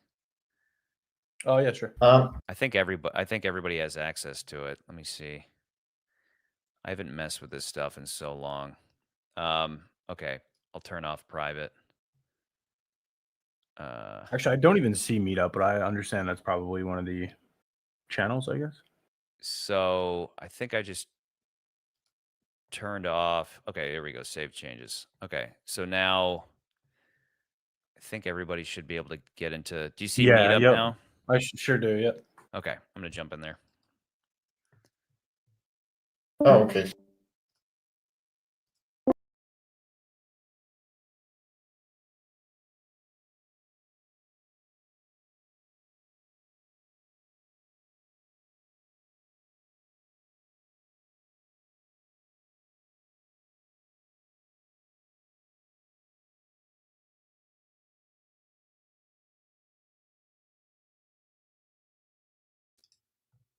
We're getting it going. Almost there.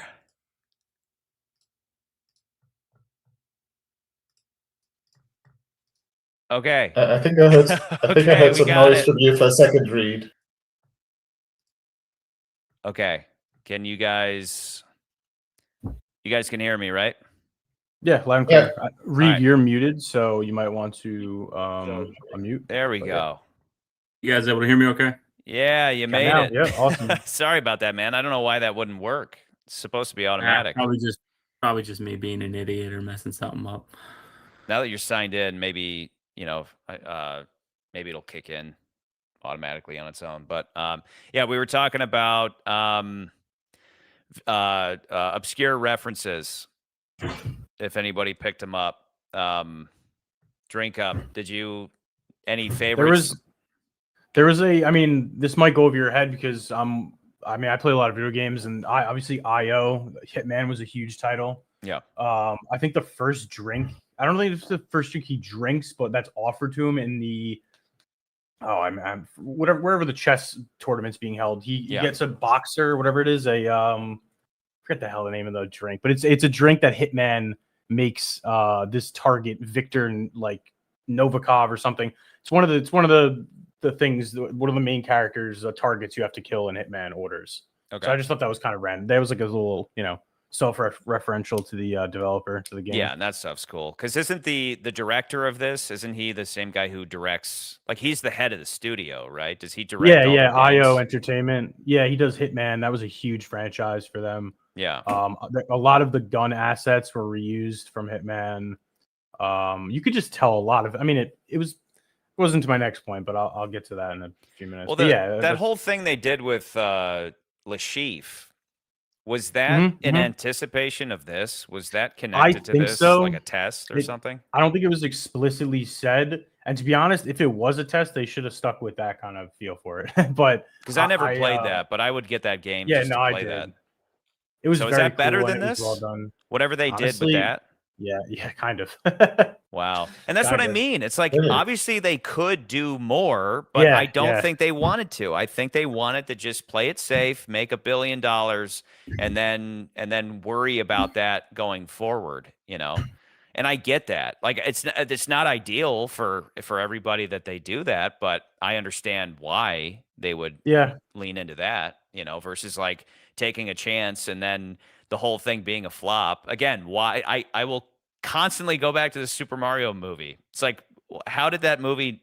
How is that not that great of a movie? You know, kids loved it because it's bright and shiny, but adults were like, you know, yeah, and it's like, well, because they played it safe. They didn't want to screw up the first go at it, and that's just where we are with everything today. You know, so what else yeah. you I mean, got on your people. notes? Oh, as far as references, nothing too heavy with that. But again, this is going into my next kind of note.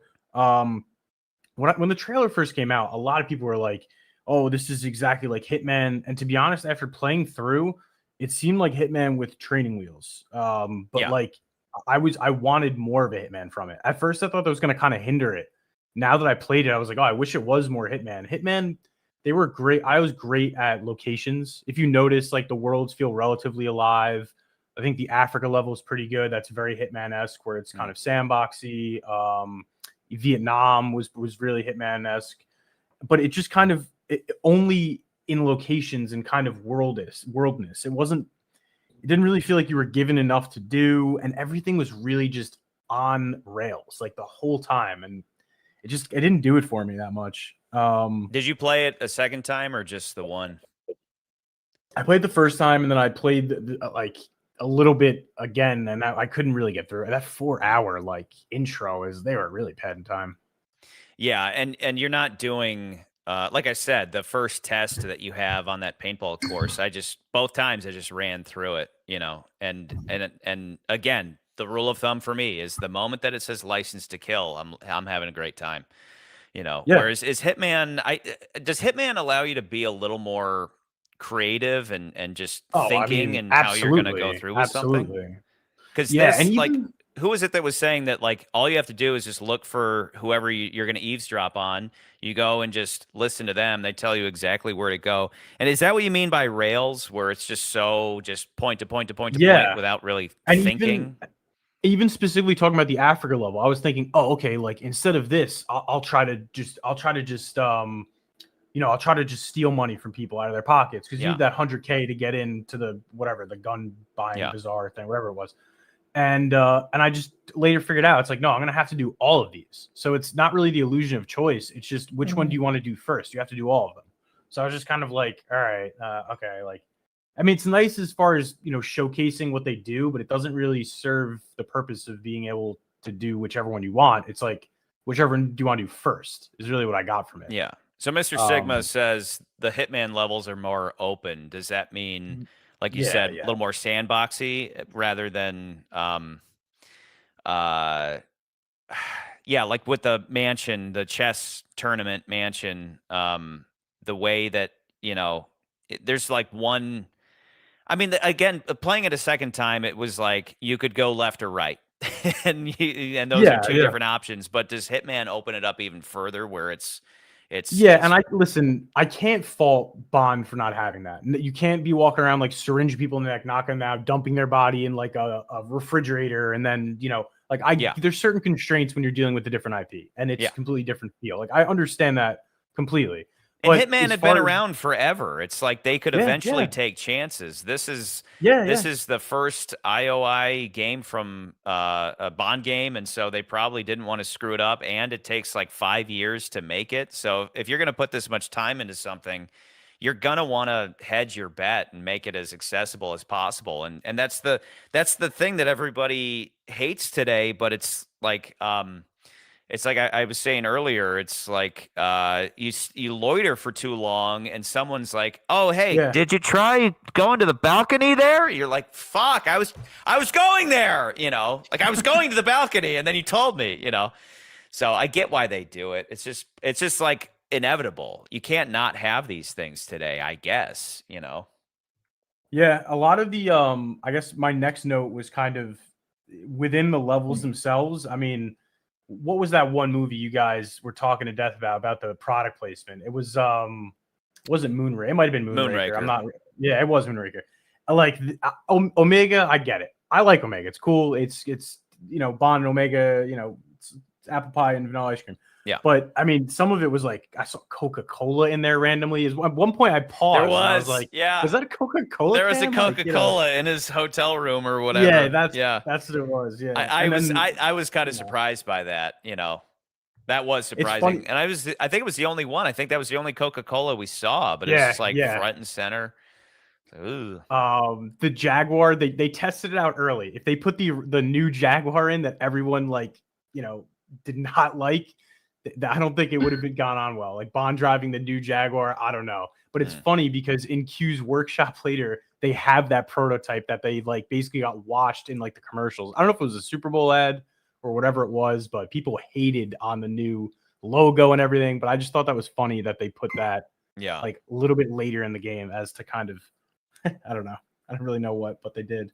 Yeah. Wasn't that partially because they did a commercial that was a bit similar to that book about diversity, where they said we're for everyone or something like that, and had these sort of strangely dressed people. Was that backlash to that? Yeah, I can see that happening. Oh. So I just thought that was funny they included it last. The e-streamer cameos, why? Just why? I caught that on Especially for the YouTube parts short. they played. I didn't realize that guy, what's his name again, who does the, where he like points at things. Dame or Dale, some whatever his name is. Yeah. That he's in it. I didn't catch that. Also Jacksepticeye or whatever, and then who is what the hell the who other is guy's he? name? He's Just who cares? I don't he's know. a musician He's like though. Is that he? what I it don't is? know. No, I think he's just like a YouTuber or something. Really? Okay. Yeah. That is it is weird. I have no idea who that guy is, but this guy is definitely out of place anywhere. Shroud was in it. I mean, Shroud was like a prominent Twitch video game streamer, but like, why though? Like, I just don't like. How much money was paid for that? yeah.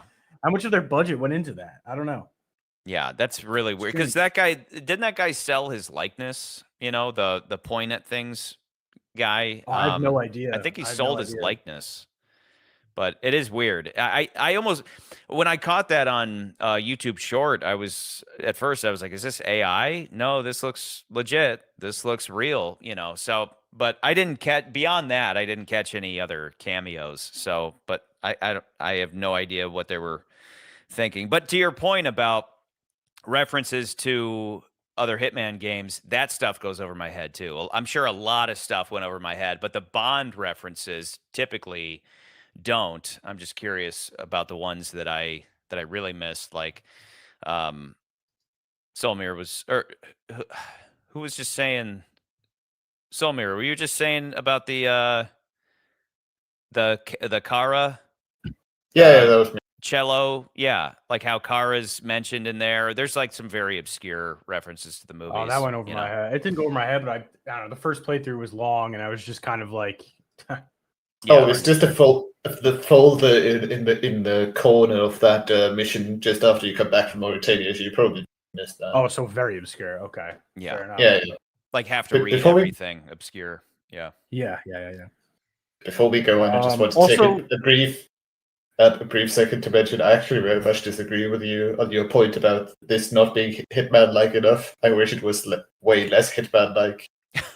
So even more watered down.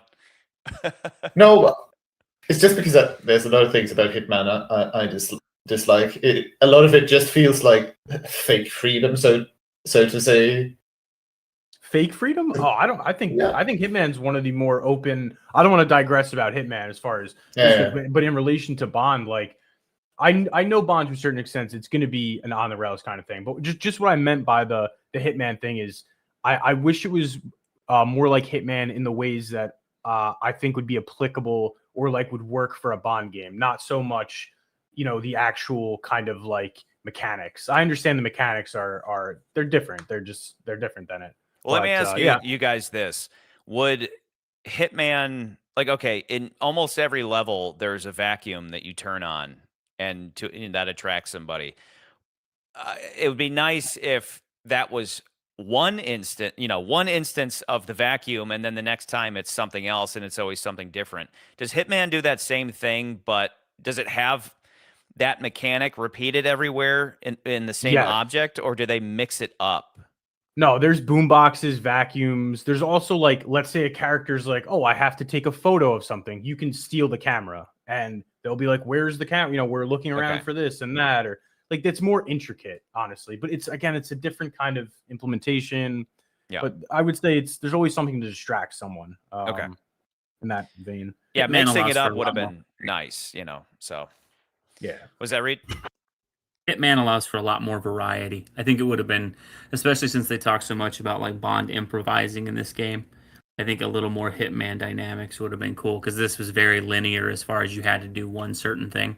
Yeah. If they'd have embraced some of that creativity that Hitman lets you do, where you can get to the same destination but through very different paths, that would have been a lot better. I agree. Did you That's play a it great multiple point. times? Yeah, I've gone through twice.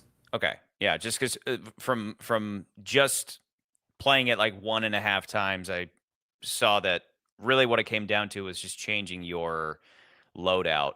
Was once you change your loadout, like going through the Grand Carpathian chess level again without the sick stick thing, that makes the guards sick.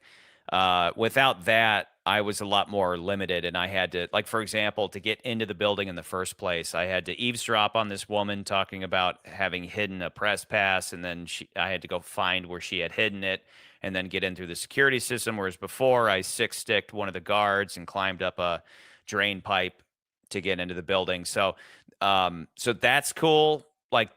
Like obviously just giving you the options based on the tools that you have at hand is cool, but then it's a lot of repeating stuff from there. Again, every room has a vacuum that you can turn on. So apparently I need to play Hitman so I know more of what I'm It's phenomenal. talking about. But I don't know. It's funny because I just climbed up a pipe. I found myself not really using half the gadgets in the game, to be honest. I used like the one that turned on electronics, and then occasionally the sick like shot or whatever. Yeah. I really didn't have much use for any of the other ones. Yeah.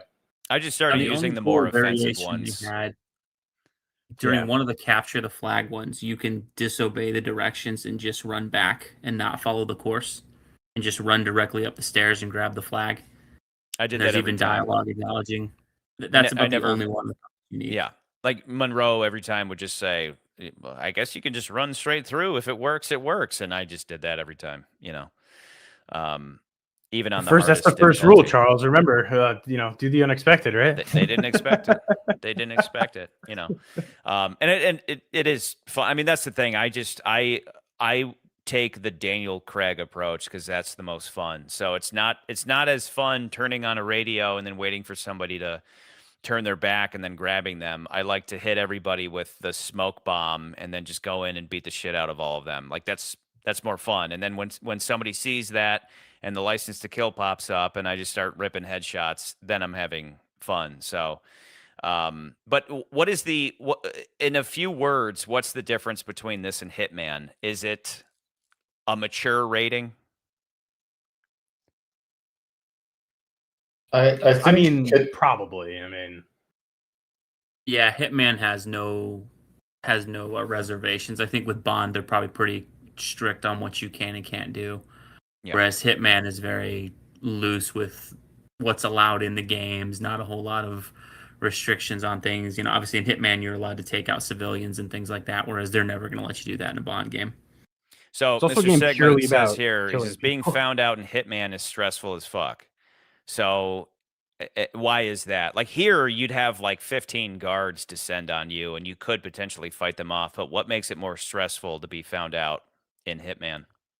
the AI is terrible in this Bond game. Honestly, the AI is way better in Hitman, which is Okay. why I find it so weird that they didn't include at least that.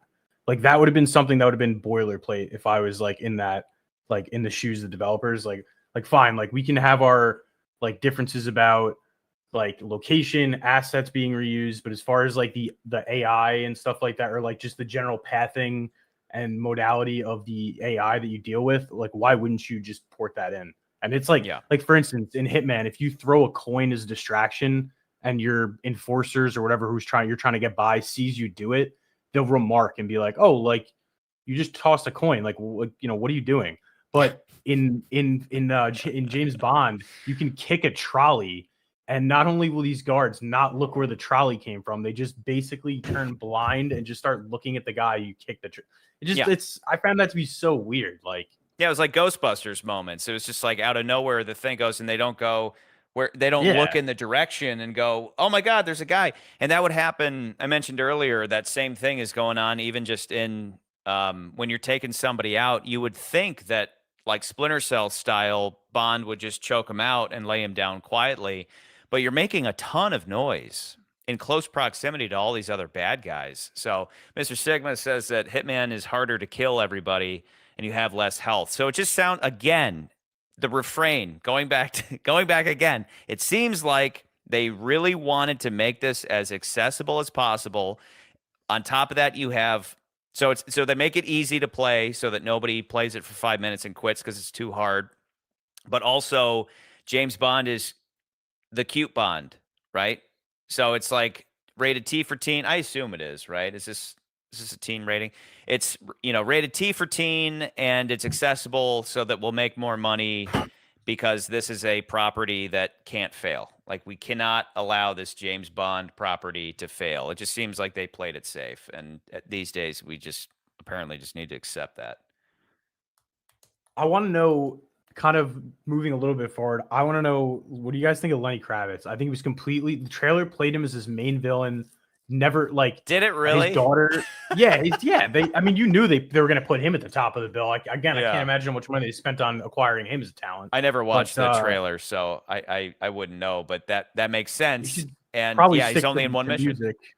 Yeah, and then it's not even like, I mean, they added like a year one, whatever. So I think he's gonna have more of a, there's gonna be more of him to see. But like, it was such anticlimactic thing. Like, you get his boy to overthrow him, he finds out his boy gets killed, and then you whisper, you don't even whisper, like you wake up Greenway, he's like, your daughter, and he's like, okay, all right, let him out. Like, Yeah. it was just like a very weird. And then Didn't It's that kinda weird happened to me. a couple times that you would just say a couple words to somebody and they would stand down? There's like Agua Verde or whatever that you say to yeah, Ramirez or whatever his name is in Vietnam. And Vietnam, yeah. yeah. So, but And Lenny then you just Kravitz trust the is MI6. like he's I don't know if he was trying to play a badass or what. I said this in one of the earlier videos that basically he's like he's not there's nothing very exciting about him. He looks very stylish. So I think they wanted I him thought to it was stand cool. out, right? Like instead of casting a similar guy like out of Casino Royale, the African warlord guy, instead of going with that, they go with this guy who really stands out as, obviously the way he's dressed is like that's Lenny Kravitz on an average day. And instead of just being your run of the mill warlord running this weird random makeshift base thing. So appearance wise, I think it's cool, but performance wise, I don't know if I don't think Lenny Kravitz can play a badass. And so he ends up feeling a little flat. It's not like I don't like him. I can see why they cast him, but he doesn't hit hard. You would think that guy would have to hit hard or speak less or something. The costume designer didn't really have much work to do there. I mean, I know that. Yeah, he just walked in like that. Like They're I have like, no perfect. doubt, But it's He like was like a top hat away from Baron Samedi or something. Yeah. But like I wish that he would have gone harder. Maybe he would have fallen on his face, but like Lenny Kravitz going for broke would have been cool. But he was just he was all right. He was fine. What else do I have here? I just wrote Nightfire is way better. I mean, I'll let that speak for itself. I'll always prefer the FPS. I love James Bond and FPS go together for me, so. Oh, a big one. No car shooting scene. They had that lackluster, like you're doing burnouts, kind of like, I think it was in No Time to Die or whatever, when he just keeps the minigun. Like, that was it. That was like really disappointing. Yeah. The driving car chase was really whack. The driving was just non-existent. Yeah. And All that's of a it. huge James Bond, like, not trope, but for at least for the games, obviously in the movies, but we're all expecting at this point kind of like, oh, I want the car turned into a submarine. I think that was in it might have been Nightfire, right? I think whatever it was just like, It was. yeah, that was the bane of my existence, that mission as a kid. I don't think I played the rest of the game because of that, but even so, I enjoyed it. So Yeah. I was kind of like waiting for that, and it didn't happen. Also, the trailer, again, going back to the trailer, it happened in the plane mission too. Bond has this like Spider-Man kind of like acrobaticism, which I just never like. It just was like a little ridiculous to me. There's one particular scene when you're diving off of that plane, like almost for is it For Your Eyes Only or whatever, when the plane's going down or whatever it was, when he's fighting Necros, but you end up falling out of the plane and your guy does this like 360 through 2 open car doors of this like armored transport flying through the air. Very Spider-Man, yeah. I was like, what's going on here? But yeah, there was I just a think little they can bit of- just get away with exciting stuff, so they'll do it. Obviously you could never see that in a movie, so it's like I don't really react to that in. Again, this whole thing being cute Bond. My nephew was watching me play, and he said, "This looks just like Spider-Man," and I just laughed. Yeah. But you're not wrong. I just think they'll just do whatever they want to do because it's exciting. I kind of look the other way on stuff like that. As far as I had one, here we go, padding time. I don't think I get games that have to do this, but I don't think I've seen a more egregious time was in Vietnam when he's learning how to tie a bow tie. Like, yeah, I was like, what are we doing here? I don't know. I just thought it was like a little like. Well, it was like, go ahead and as a character, seeing Bond not knowing what he's doing because he's so young. Okay, fine, fair. But and then to get Q on the line is actually kind of cute, again, in line with cute Bond.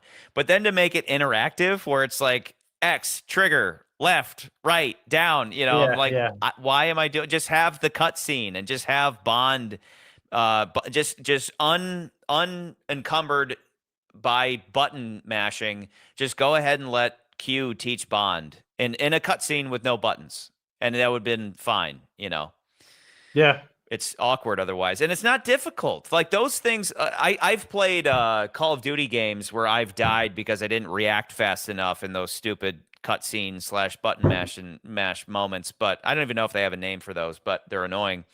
They're QTEs, quick time events. Quick time events. So those are just annoying and when you're just trying to watch a cutscene in peace. With this, none of them were difficult. I didn't fail a single one of them because it's just like, okay, you have 5 seconds to hit A. Even when I raised the difficulty, it didn't shorten the time of hitting the A button or whatever. So they're just a waste of time. Yeah, I mean, I wonder how long Moneypenny was on listening to the Meta Glasses Bond banging that chick. That's all. Yeah, I always wonder. she I went feel- to get tea. Yeah. You what? I feel compelled to just say it again. I disagree. I think I like this game more than you two, honestly. And I think I would rather have more bow tying than I would more missions like, oh no, you can't progress make the it story. hard. You have to Make the you have bow to tying find hard. $100,000. If you're gonna do it, make it more fun. But there wasn't anything like you say you want more bow tie. I'm with you if it's gonna be fun, but More where cowbell. it's at Well, is accessible and easy. That's kind of the point being made. Yeah. Is that I like this game. This game gets my approval, let's say, but I fully acknowledge all of these shortcomings, and I acknowledge them as just the realities of game design today at the AAA or whatever, maybe beyond AAA that something like this would be with its tie-in to Amazon and the IP as it is and all that. Peter Thiel is the main villain. Yeah. So it's like I understand why all these things are like this, whether I like it or not. It's like I think what we're getting at is we like the game, we just want to love the game, And you'd love That's the exactly game what if it it was a little more difficult, but they made it accessible. And honestly, I don't know why when you kick it up to the hardest difficulty, it doesn't get rid of the blue tarps and all the hints and all that, but then again, the game is largely a platformer.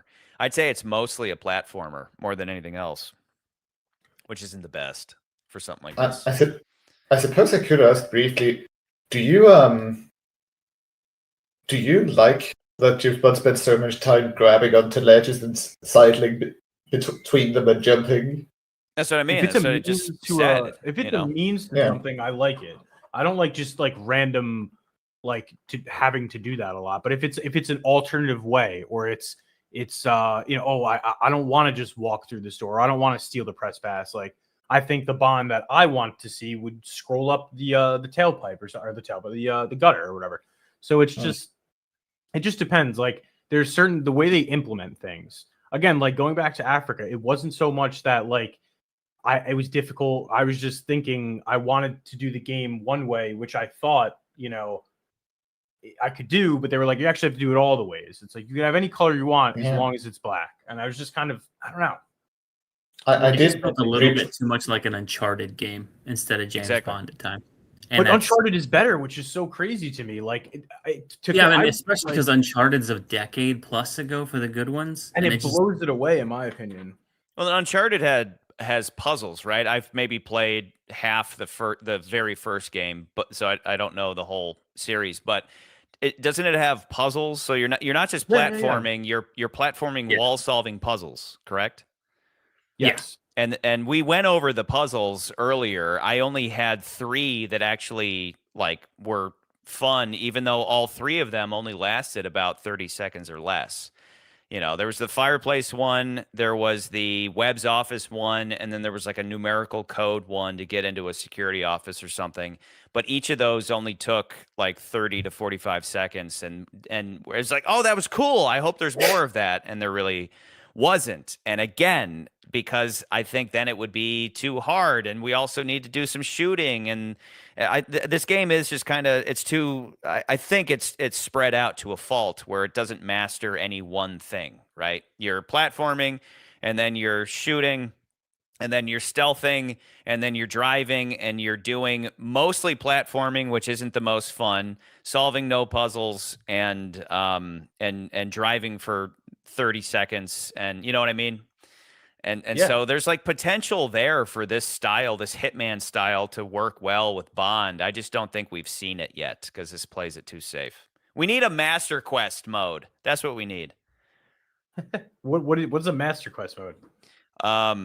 Did you ever, Ocarina of Time Master Quest? Did you ever play it? No, which is probably it's just crazy because I understand it's a really good game, but so have you ever played Ocarina of Time? No. Shit. Okay. I haven't either. Ocarina of Time is amazing, and but once you played a lot, you know all the puzzles and all that, of course. So you play Master Quest, which regardless of the backstory on that, Master Quest comes out, and it's like all the same dungeons, but just shuffled. So every individual dungeon just has its puzzles shuffled up so that you can play the game again. New Game Plus, basically, is what I understand. Yeah, kind of. Plus, yeah. To an extent, yeah. So it's a good way to go about it, but then so it's more difficult, right? So hence the name. But that's what this. I thought that replaying this on hard mode might be a bit of that, but hard mode has only been more difficult in moments where you, like the fight with the twins in the basement of the Grand Carpathian, was more difficult until I realized that I need to focus more on parrying attacks. And once you're just being patient and parrying every attack, you get through it very quickly. So I couldn't Hulk my way through those fights, but yeah, that's just like the bane of every modern game, right? Is that like anytime I play a modern game, it's like the yellow paint, right, telling you everywhere to go, and you just follow the leader, right? The programmers tell you what to do. So yeah, it's one of the worst combos of like it's open world kinda, but not enough. I was hoping for more of like a Batman Arkham City feel where there's certainly like a linear path you're supposed to go. but there's more exploration and different things that you can do, and that just wasn't here. It was kind of like, no, we're going to let you move around certain rooms, but you have to stay on the same path at all times, and that got annoying. It's funny you say that because I kind of felt the same way when I was playing. I instantly thought like, oh, wouldn't it be cool if I had free reign of MI6? I go over here, I pick up my passport and my tickets to Vietnam or something. Then, but what if I don't want to go to Vietnam yet? I know they have to work in a story, but I feel like they could have done it in a way. Again, this is just a suggestion. This is why I'm not on the dev team, but it'd be interesting. Okay, I want to do this mission first. I want to go to this location. You get intelligence about. You go to one of Peter Thiel, or what's his name, Sir Nicholas's server farms. Okay, he has a server farm over here, so let's collect data or intelligence. Would have been interesting if you can pick and choose which ways to go with it. Again, I get the storyline, but just kind of, I thought maybe a more open world kind of type thing would be cool for that. Well, and I was saying that in an earlier one of these videos that, you have these specific games that feel like they own that property completely. Arkham Knight is like the ultimate Batman experience in a video game. And it does, I think a big part of it too is that you're not limited vertically, right? So you are given, not only do you get the feeling of, you feel like the character where you're soaring through the air, you hit a button, you go down straight into the Batmobile, you're flying around at full speed, you can shoot back out of it. You feel like the character, it's got every bad guy. It is all encompassing. It's just like the ultimate how many games completely capture their property that well? And this isn't that quite, like if what I'm picking up what you guys are saying, like you would have access to London where you kind of are off mission and you're going from here to there, deciding what you want to do. You go to Blades for a night. You go to the shooting range. You go to the shooting range. You go to the casino. You go back to your flat. You're going wherever you want, and then you go out on a mission, and the same thing kind of happens there. You're like, imagine going to city to city like Bond does. You're in Istanbul, and you can go around this whole brush city up on GTA a little Danish style. That would really own the own the property, right? I was trying to think of other examples of this, and I had one, and now I can't remember it. But Arkham Knight is absolutely in that category of nailed, like own the whole category. You know what I mean?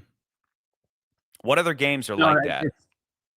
The cool one that we've mentioned in the chat, like Mass Effect, is one of those games that lets you do that, in that you have a very linear storyline you're supposed to follow. But you can also take side quests that aren't pointless and wasting your time, but it generally will help you like explore the galaxy or that world, or figure out what's going on, or build different allies and change your gameplay. So, I mean, it just allows you to own that whole experience. This was so weird, and like they wanted to do that. It just feels like they couldn't commit to any of it. It was the same with the puzzle games thing. It's like, I get why they're there, but they couldn't commit to them. And so they end up becoming more annoying than anything, because it's like, this would be really cool if you made it challenging, but because it's not, it's like, okay, how many of these do I have to do? Yeah, exactly. Like, how many vacuum cleaner puzzles can you shove in here? How clean does this place have to be? Yeah, yeah. I have some other things here, just kind of like, let's see. All right, so half the agents disappear. I know one of them gets crippled. The congressman's daughter, congressman, whatever the English people call their government secretary. Yeah, there you go. One of her, she's crippled. She's out of the fight, and like the others are gone. And then Moneypenny's just kind of like, yeah, he's gone now. Like, we'll find him when he wants to be found, type thing. All I can think of is M just saying like, this isn't a country club, okay? Like, you don't leave and just come back. So I always that was a weird way to like write them off, kind of. Everyone just disappeared very quickly. So like very inorganic. 3 of them died, right? Was it 3 of them died, and then Cressida, I think 4. whatever her name is, Monroe gets shot. So yeah, Monroe's definitely dead, and then a couple of the others, and then one. Yeah, it was like one guy just left, and we never saw him again, right? Like, that's okay. Like, you've gone through extensive, like, secret government top spy agent programming, and then he just leaves. You're like, I'll be back. I Maybe. thought he was the guy. Remember when Bond goes back to his flat and it said something like, "I killed those people," signed James Bond, or like he finds that note before he gets attacked. I thought that would be that guy. You know, Oh yeah, okay, well, yeah, like sorry I let you down or whatever. It's not your fault, it's type deal, and then we'll see him later maybe. well, I thought it was him blaming Bond. I thought that the Oh, guy who okay, grabbed him interesting. would have, like, his name's Singh or something. One of the recruits named Singh. I think he's the guy who just disappeared. I thought that he left that note because the note says something about I did it and I killed my friends because I'm an asshole. Signed James Bond, and James is reading that like, what is this? And then I thought that was that guy's way of provoking Bond, and I thought maybe that there would be more to that, like he was a bad guy now, or at least Yeah, it, Yeah, I you thought know, he was going to be turned. it's and funny. had to fight later in the game, and that never panned out. Oh, that's Yeah. a good point too. It's funny when I saw that, I immediately thought of I read it like the way like the videotape playing in what's her name, in Tara Carver's wife's hotel room when Bond, and it says like she was found Yeah. dead in the hotel room with an unidentified. I knew Yeah. I was getting vibes like, oh, this is supposed to be like Bond's suicide note, and someone's probably gonna kill him or something. Like Yeah. I immediately thought of that. Weird connection, but Yeah, and I maybe didn't- that I was didn't even their think. maybe that was their plan, but that ended up being the twins and not Yeah, Singh. yeah. To your point, Singh, they're just like, yeah, he'll come back, like he's gone. So they just I've been saying throughout all these live streams, it's like the whole bringing back the 00 thing. On the one hand, I get it story wise that she wants to bring back some humanity, but it's like, doesn't MI6 still have agents? I just overall think that the 00 thing should not have been touched, and that it should have just been bringing in Bond as and training him to be a spy. And the 00 thing, if it was to be anything, it would be brought up towards the end of the story. But instead, it's like, I want you to be a spy. I have this 00 program that I'm bringing back. And even though the 00 program was completely disgraced because of what Thea did, so I get why they're doing it, especially because it's part of the IP. And so they have to have it in there because it's part of the IP. But if it were up to me, it would just be like, leave the 00 thing out of it, and let's just bring in Bond as a young spy. The fact that he's 007 by the end of the story is just like kind of lame, if you ask me. But of course they're going to put it in there because they have to. I just wish they'd make up their mind on what kind of Bond we're getting. If I have to watch one more gun barrel at the end of a movie or a video game, I get it. We want to earn the gun barrel, whatever. But with all the Craig movies with this, I'm like, can we just have the freaking proper gun barrel at the beginning of James Bond property again at some point? Yeah. Yep. Any more on your list to drink up? I mean, it's probably a little nitpicky now. Oh, you know what? Actually, it was kind of a bigger on my list. I was supposed to say this earlier. I want to. The general idea I saw for this game, now that I've played it and saw the marketing material and everything that went into it, it seemed like the exclusive box set that they sold, or not the whatever they call collector's edition. Yeah. Where it was like, it looks cool, and then you get it, and you're like, oh, it's half of a gun, and it doesn't come out. It looks cool, put on a shelf or something to say I played it or whatever, but it just didn't fully deliver. And then again, all these different outfits that they had you that sold with it, and with other, I think, lower versions of it, I couldn't replay the Vietnam version wearing whatever, a different suit or something. I couldn't replay any of these missions with just a different tuxedo or anything. I just thought the replayability was really not there. Do you have They're to gonna pay do for those more, things? but- Is that what you're saying? Like you have to Yeah, purchase those items? No, well, the lower versions, if you bought it, I think they just throw some in, but some of them were exclusive to where if you paid more, you would get the golden tuxedo or something, or Yeah. the villain's mask, Damien's mask. I But just it's would like, never pay for can- that. It's just not in me. No, to, of course, to pay for of that. course, but to they unlock it, advertised it. Yeah, you would think you could play it in the main game, but Yeah. you can only do it in those stupid excursion missions, whatever they're called. I don't know. So I thought the replayability was bad. I don't think it's there at all. Yeah. I feel like I should defend my good game again, and at least I don't think I mentioned this, but you mentioned earlier doing the Mauritania mission, having to do all the side missions the exact same way again. I did that recently, and the only thing I did twice was the little shooting game. As for my favorite new item, my plastic gold coated golden gun, which I'm so fond of. Half I've half of actually- the gun. I've actually thought about it, and I think it's mostly for legal reasons. You can't remove it.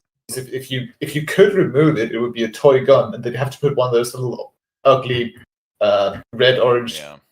dots at the Yeah, end. yeah. No, that's fair. I mean, then just I don't know, put all the items.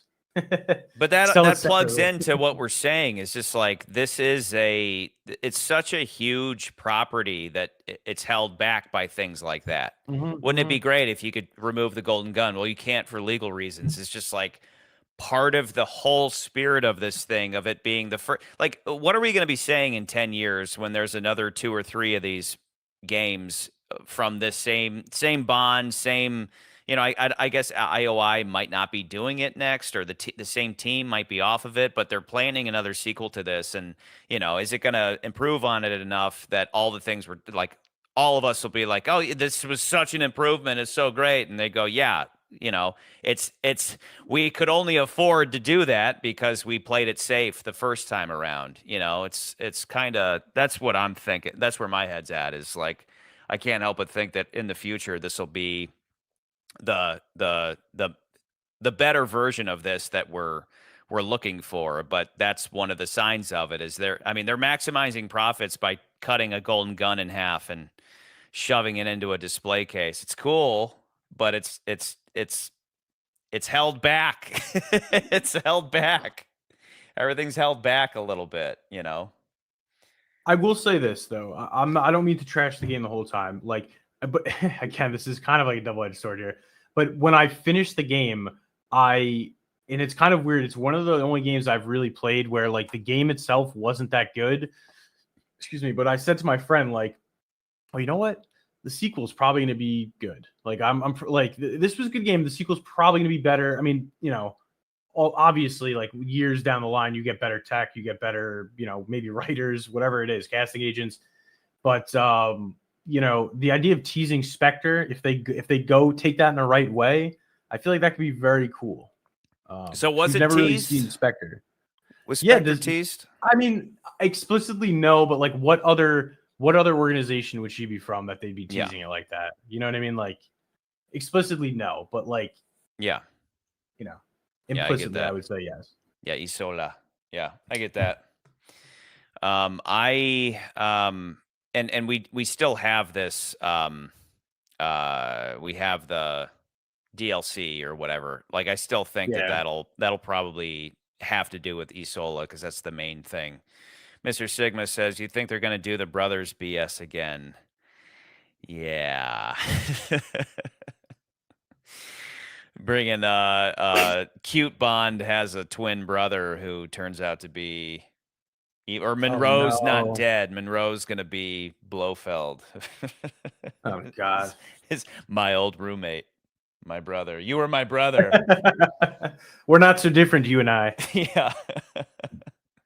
Anyway, I've been trying to find the video game that I was thinking of, and I still can't find it. But like something like even like Mario Odyssey pops out, just where it just kind of is the complete experience. It's like the ultimate experience of that IP, and Arkham Knight is that. And that's the thing. Even Arkham Knight, like I know Arkham Asylum, is its own masterpiece, but Arkham Knight is the magnum opus of that series, and it took 3 games to get there, right? So the first one, when you go back and play the first one, it's still terrific, but it's more limited. And it's like they took baby steps. They went from just this asylum, and yeah, you're exploring. You're not limited by the vertical there either, but there's no driving or anything like that. It's just the asylum. And then you get to City, and it's much bigger, right? It's much bigger.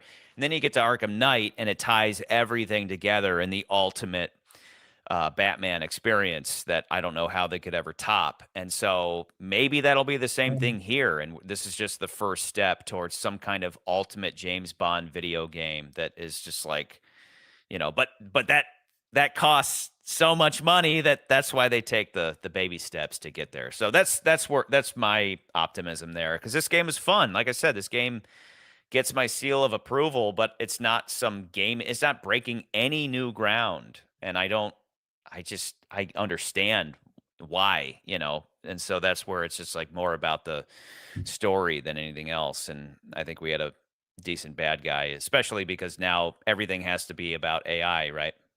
Especially in a franchise that has always been about technology and gadgets and all that. Inevitably, you're going to run into the question of AI, and they did it first thing. The slate has been wiped clear, and it's what if James Bond started out today, this year, and not in the 60s or whatever. And so we'll see where it goes from here. Do you guys have any other notes? I'm not looking to get off. I know I've repeated myself quite a bit tonight. Drink up. Did you get your angst out? Yeah, that's pretty much my air of grievances, I think. Yeah. What's everybody's like 1 out of 10? Just out of curiosity. I just want to like gauge where everyone sits. Like out of 10, what's the rating? 10 being like the best game like you've played based on. I'll say on a movie. I'll kind of curtail a little bit. 1 being, speaking for itself there. It's tempting to just give it a 7. A nice I'll let you, 0, 7. Yeah. Oh ho ho. But that's the go-to, right? You're not allowed to use 7 because that's the go-to. I've seen, I think just now I pulled up, I was trying to look up the ESRB and it gave me the ratings, and there were like 100%. There were like 5 out of 5s. I certainly wouldn't give it that. The lowest I saw was an 8 out of 10, and I think I would lean more towards an 8 out of 10 than a 6 out of 10 if I can't say 7. I would give it the 8 out of 10 just fine, but with the full disclaimer of like, this is that hold your hand game. It's a lot of boring platforming, but I enjoyed the story and the shooting. I did like the shooting. I actually do really I like being limited in ammo. So you have to constantly be picking up new guns, and just the headshots were fun, having to pop off. I didn't use any of the focus the first time through. I just was, popping off helmets, and exploding barrels is like the #1 video game cliche, but these were really big and fun. So I was for it. Yeah, I would agree 8 out of 10. I think for what it is, it's pretty good. It was much better than I expected it to be. The hardest part for me of the whole game is I understand it's young Bond. I just don't know if that's ever area I've ever wanted to explore. And that like it's cool, but it's also kind of like when they do prequels for characters like Han Solo or everything, where it's like you can, I just don't know if you ever should. And so like for what it was and what it had to explore, pretty good. I just my bigger reservation is like I just don't know that I ever needed to see James Bond in spy school. Exactly. Yeah. Agree completely. It's like, what have we not done? And we have to do all the things, right? It's such a big property. We have to scrape the bottom of the barrel, and I just don't. I know they can't. I know the machine can't stop, but I would rather them just stop making things than like, let's see Bond in the orphanage. We're going to do a whole game Bond in the orphanage. It's like, no, just don't make anything at that point. But this was, I agree, better than I expected for like, want to see Bond at 26. I just still think that it should have been him.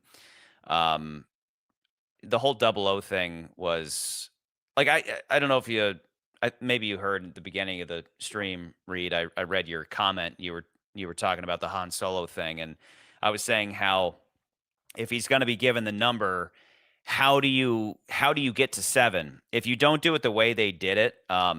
Basically, Bond picking his own number, I agree, is troublesome. But like, how do you get from 1 to 7, right? Because there are no double O's. So he would be number one. He would be assigned number one. But I do think, to your point, I think that maybe if like someone else had pitched that idea, right? Instead of Bond being like, hang on, I think I really want to be number 7 because I was a 7th recruit, maybe somebody else would say, we made you 7, out of respect for our absent friends or something like that, But instead, Bond comes up with that idea himself, so it's a little Han Solo-esque. Yeah, I think I wish they had just had M be like, you were the 7th recruit, so you're 007 or something like Exactly. that. Him having that moment, yeah, it was. Let M come especially up with the idea. Yeah. Yeah. I never really answered your question, drink up, but I think I would also.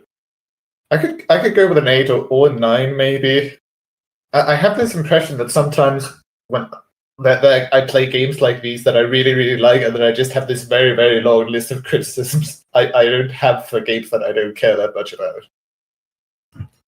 That's fair. Yeah, I when I played it the first time, I said 7.5. I'd probably go to, I don't know. Again, it's better than a 6, so it's like, but I don't think it sits at 8. Like I don't. I think close to it, but I 7.8. But like if I had to give it an 8, I guess I would. But I don't know. I don't think it deserves I think that's fair. On a slightly different note, I also get the impression that there's not much point of rating things from 1 to 10 because what always happens is it's the same as rating 1 to 5, except everyone adds 5. All the ratings are always between 6 and 10. Yeah. That's fair. Yeah, it was just like a rough gauge. I don't know. I was just generally curious what you guys gave it on the whole. But yeah. I appreciated it more on second go around, but that's because the second go around irons out the story. And okay, so question, because Somir had a good point. When 009, who I still think it would have been nice to have a run in with him, like just one brief, fugitive style, I didn't kill my wife moment or something like that would have been cool.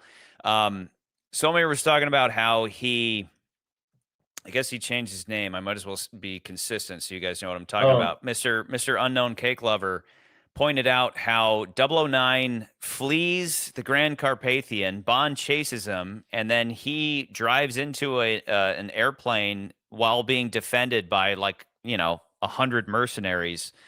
Who were those guys? Is 009 just that much of a baller that he had all those soldiers, or were those for some reason Webb's guys, or were those or just contractors or something? I always thought I chalked it up to be like they were just private contractors. They had to have been, right? Like Blackwater or whatever they're called now. Yeah. So but 009 was a good guy. So all those mercenaries were defending a good guy, and Bond slaughtered all of them. Right? That whole part was so fantastical. I'm sorry to cut you off, but yeah, it was that whole part was hard for me. Yeah, I mean, I had fun with it, but it also seemed kind of. It's like you get into the that vehicle, with the whatever it is that loads luggage. He's in the luggage loader, and you're in that for like 5 seconds, and moments like that were cool.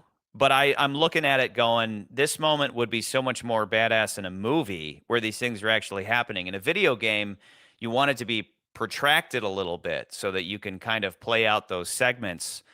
You know what I mean? Protracted, like elongated. Whereas this was like, get in that thing, drive for like 5 seconds, and then you're on to the next thing. And, that's kind of what people mean by rails. It's like one thing to the next. Whereas in a movie, that would have been like a standout moment. That would have been like, hints of the Casino Royale airport chase and all that, of course. But, yeah, didn't they delay this game like 6 months or something to just kind of iron out the kinks or something like that? From the EA trailer, yeah, something like that, because it got really bad frames, specifically on that driving mission leading up to the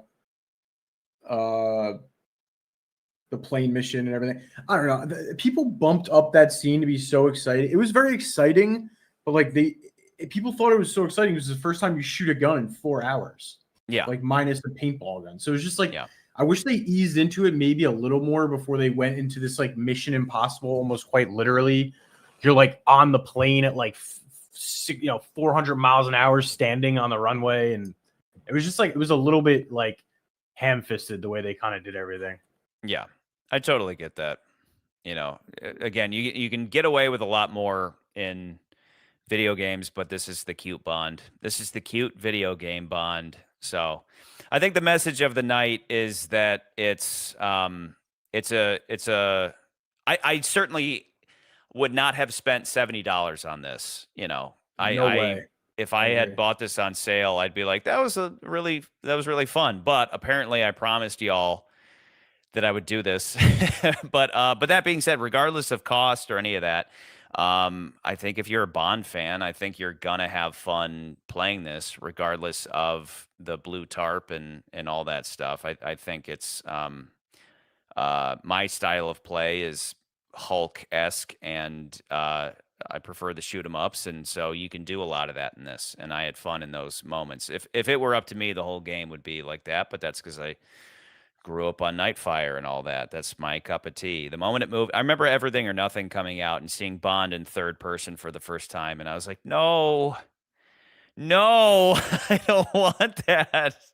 I just want to go around and pew pew, But that's just me.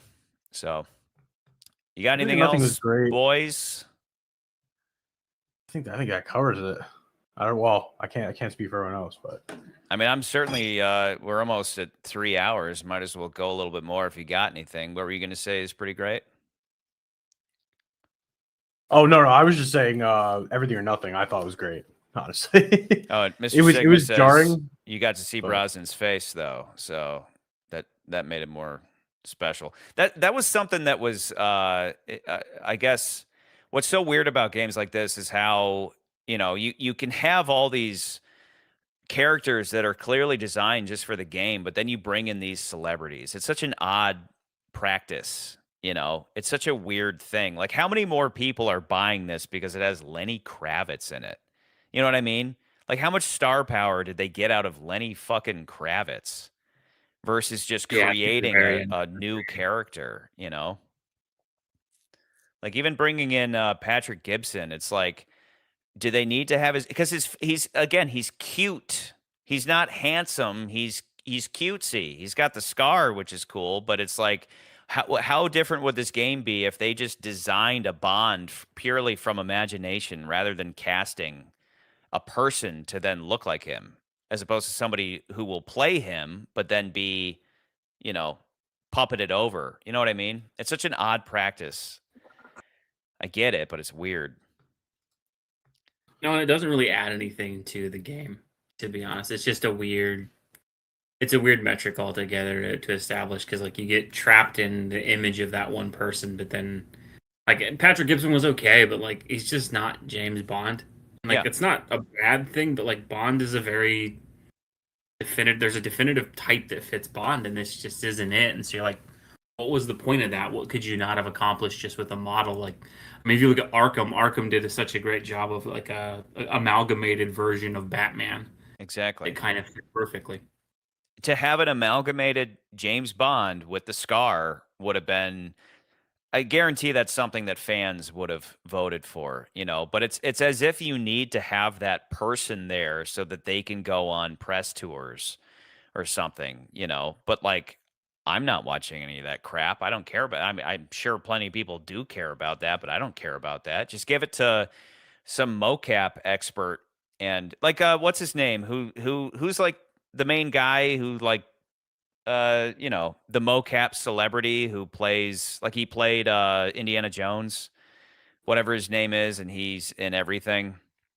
That's not his face. When he's, as far as I know, when he plays this or that character, he plays a character, he does the voice, he does the mocap, but they don't put his face on all those characters. They make that character what they need to be based on what the artists want to do, and I think that's the way to go about it.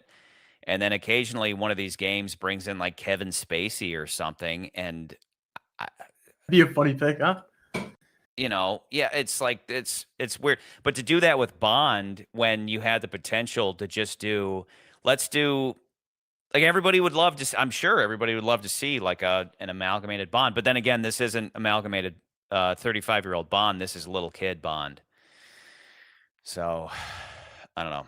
Overall, it's like weird decisions and not ideal, but I still like this game. Mr. Sigma says anyone who buys this game because it has Jacksepticeye in it is the ultimate fucking sheep. Again, I had no idea who that was. That was the guy who stamped your hand at the club, right? In the club, yeah. I have no idea who that is. So maybe that's a good thing. I don't know. I can't. I don't want to believe that someone bought it because of that, except for maybe himself. But Yeah, I just I don't want to believe that. I really don't. Well, it's just a cameo. So, but like to have, because who do we have? We have Gibson and Lenny Kravitz and Morgan from The Walking Dead. And beyond that, I assume that like M looks like that in real life. I assume Moneypenny looks like that in real life. I don't know that though. Like I assume all the main characters, anybody who had their name in the credits, the opening credits, I assume that their face is in this too. But it's just not necessary to do that, especially with an unknown. Like, did you guys even know about Patrick Gibson before this? Yeah, he was huge in Kingdom Come Deliverance 2. What is He's that? Henry of Skalitz. It's an amazing medieval game. I think it should have won Game of the Year. It got snubbed by Expedition 33 or something like Okay. that, but it's a phenomenal like first person medieval game. And So he also was in comes from the Dexter. video game world then. Well, he was in Dexter also. Who was he in The Dexter? show Dexter. I'm not sure. Let's see. He was Dexter Morgan. No kidding. He was like a young in the the remake. reboot. Yeah, yeah. Not that that has Interesting. anything on the originals, but Yeah. yeah. He's a little bit Interesting. of an actor for Yeah. sure. Okay. I found it so funny the way he was always, he always had that like cheeky smile, They call that the Pixar smile, the Pixar smirk, Yeah, that makes sense. Mr. Sigma which says is very in line. the ultimate Bond would be Moore's voice, Connery's body, Dalton's face, and Lazenby's butt chin. Yeah, this would be, I guess by default, you'd have to say this is closest to Roger Moore. Like the sense of humor on Cute Bond is more Roger Moore than anything else. Because he's not like, he's technically badass when you're beating up 15 guys, but that doesn't count. The gameplay doesn't count. In the cutscenes, he again, as Greenway puts it, he charms everybody to death. He like turns everybody to his favor with a sharp wit. So I think he's closest to Moore than anybody else, and I think that's a fine way to go because he's not old enough to be an alcoholic. He hasn't murdered enough people to I develop know. alcoholism yet. So I could see Legal saying, make sure he's not like Sean Connery, please. yeah. Like just let him. He can have sex with 2 women and no more than that. And I can see even Q Lab like man talk, slaps her on the ass, and she's like, Yeah. They're like, no, don't have that one in there. Yeah, that was everybody keeps saying that Vietnam was like the most Bond area, the most Bond chapter. And that's certainly true, even so far as him like the Moneypenny freaking out because what's her name, Lorca or whatever her name is probably being murdered, and then you show up and she's just swimming or whatever, like that. Obviously, that was the most fun Bond-esque moment of the whole thing to have Moneypenny almost catching Bond, hooking up and all that. But on the meta glasses, just looking, yeah, and they allowed a insanely stacked female body, versus watering it down. Like Moneypenny is, like purposely rail thin and like she's cute, but she's not much to look at. And then you contrast that with the chick from Vietnam, and it's night and day. So they gave us like hints of it, but Bond isn't the man yet. He's it's he's almost like they sharp-witted. did that pool scene just to kind of be like, see, we're not afraid to go there, and it's like, Yeah. you really didn't go there all that much. Not that it's just they pulled a lot of other like punches, so to speak, or whatever, like interactions or whatever. Which you can Sorry, get away for can I now. interrupt? You can Okay. get away with that for now, but you can't if you're going to keep this franchise no. going. You have to like it's like, okay, that was fine when he was just getting started, but now and we'll see when they Okay. Arkham Knight this. Can I change the subject slightly for a very short while? Because I had Yeah, a what's few up? points I want to say. First off, thank you for accusing me of being English an hour and a half ago. I'm not English at all. I'm entirely Danish. But I do like it when I convince people that I'm English somehow. Okay. I have to leave in a short little while to go to my job, which I think in my case is actually very well described by the phrase woman daycare, as you mentioned the other day around, but that's a bit coincidental. Charles, do you remember when the Skyfall episode you came out, you did a live stream of the GoldenEye video game, and I spoke to you there for a bit. Yeah. One of the things we briefly discussed was the idea of a I actually agreed to start looking into a James Bond tabletop role-playing game. Yeah. I should apologize. I never really got around to finishing that. I had a few things going on at the time. The reason I mentioned it is that I did start writing some of the plot for that, and I for some reason did decide to set a chunk of that in Mauritania. So I thought it was funny that came up in the game. Oh, yeah. Cool. Did you ever see when Toph posted that probably in the Discord way back? He organized some kind of like party game. It was like a card game. I can't remember how he did it, but it was like a card game, and he would host James Bond parties, and they would do some kind of maybe like bluffing type of thing. I can't remember if it was just a card game or It you had rings like a certain bell. powers and stuff, but if you ever wanted to direct message him and chat about that, because he created it, and then he's played it a couple times. He's hosted parties where they play it, so I thought that was cool. I think he made a series of videos about that. But yeah, would it be worthwhile to like live stream playing these Bond games? I don't know.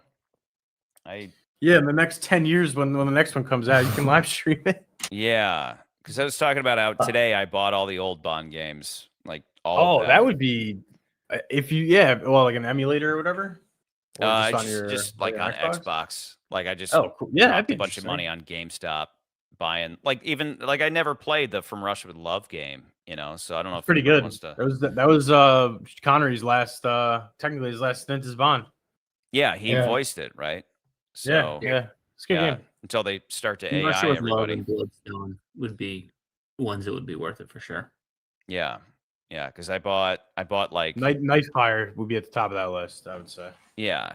I used to do Nightfire. I used to just fire up the Bots? multiplayer, and then I would just Yep. shoot bots for like Yep. hours. I would just snipe bots at the top of the snow level, the gondola level, or whatever. That one was dope. Yeah, I missed that. That was a great game. Yeah, if I could. Did you ever try Bloodstone? No, I I bought that totally one didn't. too.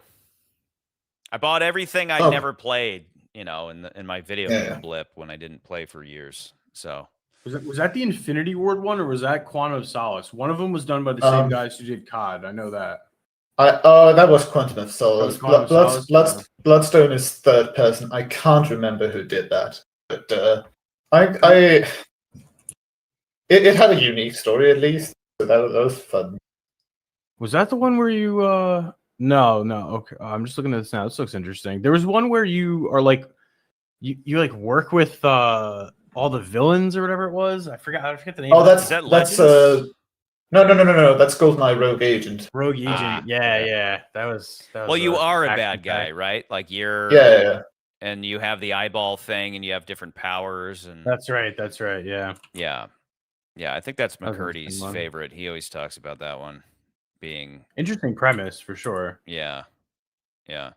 But I just now I own all of them because that's the whole thing. Is like even this game again, spending $70 on this game is like I haven't done that in forever. I just buy old games for a few bucks, and and then you like at one point I buy the entire Resident Evil series on the cheap. Phenomenal. And then you have Phenomenal. yeah, and then you just you have games for like a year, 2 years. The So- remakes they did right though. Those recent remakes, they really did them right. They're amazing. That's how you do. Yeah. That's how you do a remake.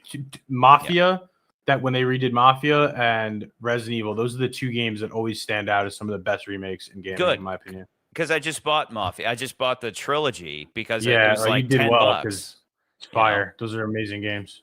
Yeah. So instead of playing, instead of $200, I go, what's this Mafia? I maybe I've heard of this, and I look at the reviews, and then I drop like $10 on the whole trilogy.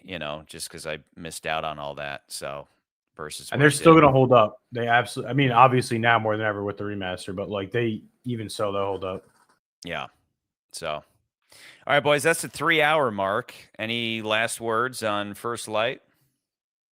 Anything? Meh. Anything? I'll give it a Anything at meh. all? I I mean, think it makes it's me more 7.5. optimistic for the future for Bond. I think that's Yeah. probably. Well, I was worried they were going to modern age it way more than they did. Yeah. It's like it eased a lot of concerns I had about what they're going to do with Bond now that the Craig era is over. Well, I started the first live stream I did, I was talking about how I just would see random things online, and it was somebody on YouTube that said something like, don't let anybody convince you that this isn't woke. It's all about all these boss babes bitching at Bond. And I was like, I hope not. And then I play it and I'm like, dude, everybody is giving Bond shit. Everybody, top to bottom. And the only person who's actually in his corner is M. He's M, yeah. And M is again, I was at the beginning of this broadcast, I was talking about how there's always a balance, right? It's like when M is the father figure, Q doesn't like Bond. And then when Q likes Bond, suddenly M becomes the antagonist, becomes the foil, not the foil, but is constantly upset with Bond and the way he goes about things, right? Like in The Living Daylight. So there has to be a balance there. And so in this game, everybody is against Bond except M. M is like, I want this guy because he proved himself in that prologue when he chose to do something even against the odds. He risked his life to save people, even though the computers said that he would fail. So that's why she supports him. She wants him for the program.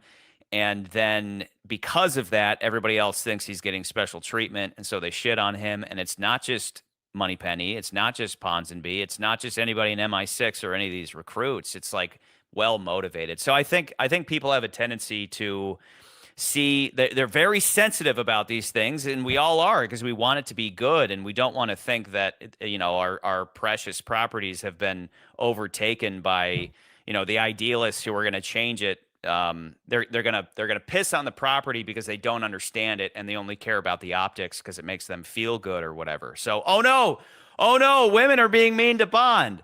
But if you know Bond, you know that that's always the case. Oh no, Pussy Galore is being a tough boss babe. Can I do my last interruption of today and say, I have to leave for my woman daycare now. Thank you for talking to us. Oh, it really is. I have exclusively female colleagues. That's good. But thank you for talking to us. Actually, postmenopausal women daycare, my case. That's very better. fun. That's better. They get, if they've had kids, they get a pass from me. If they're just boss babing it and they hate children, then whatever, they're brainwashed. But if they're kids, postmenopausal, they've had children. Okay. The only disadvantage of that was that last Friday I had to sit there awkwardly while they had conversations about their respective pregnancies. Very straight. I'll see you at another time. Thank you. All right, man. Have fun at work. Take care. But yeah, you know what I mean? Like people are, and I'm one of them. I'm like, oh no, I hope it's good. I hope it doesn't have too much bullshit in it. And then I play through it and I'm like, that was better than I expected. They didn't pull any, they didn't weaken Bond. Like and you guys know me, if the Bond character is there, then I'm happy. And the Bond is there. It's just not the Bond we know. It's 20 something cute Bond, but it's still Bond to a degree. It's like infant Bond, so I'm fine with it. Yeah, I would agree. Well said. I mean, again, just going back to that, I think people misunderstand that these companies are just as greedy as they want to, impose their wokeism charts or DEI, whatever it comes down to. Like they're not gonna, they know just how to feather it, so they'll piss off who they need to piss off. They'll people who will love the game will love it, and guess what? They're still gonna make their dollar back. They're still gonna cover their nut.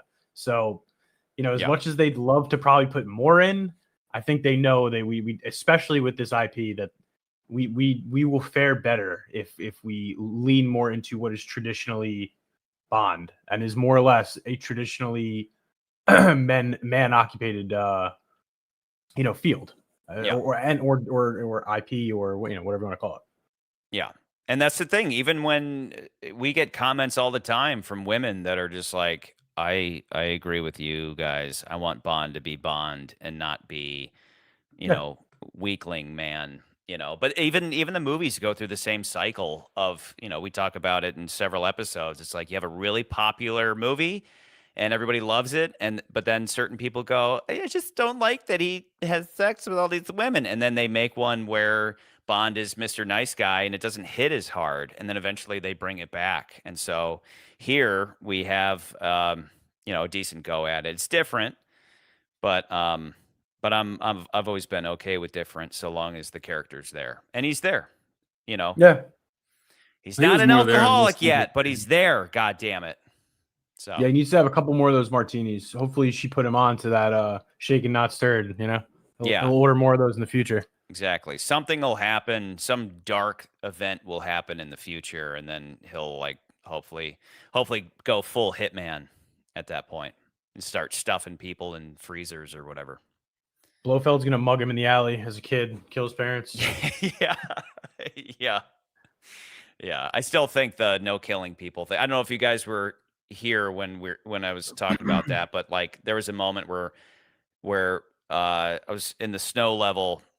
Trying to get into the web compound level, and Bond is shimmying along a cliff, and he's like, damn it, Isola, I told you I don't want you killing people. And as he's doing that, he reaches up and grabs a guy and throws him off the cliff to his death. I'm just like, what is happening? Why is this no killing thing part of this? It makes no sense.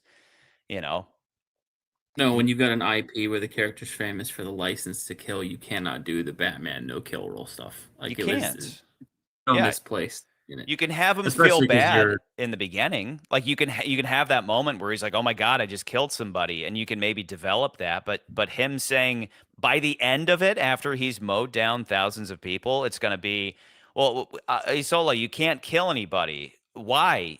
You have so much blood on your hands, and you don't want to kill the big bad. Why? That was definitely underdeveloped.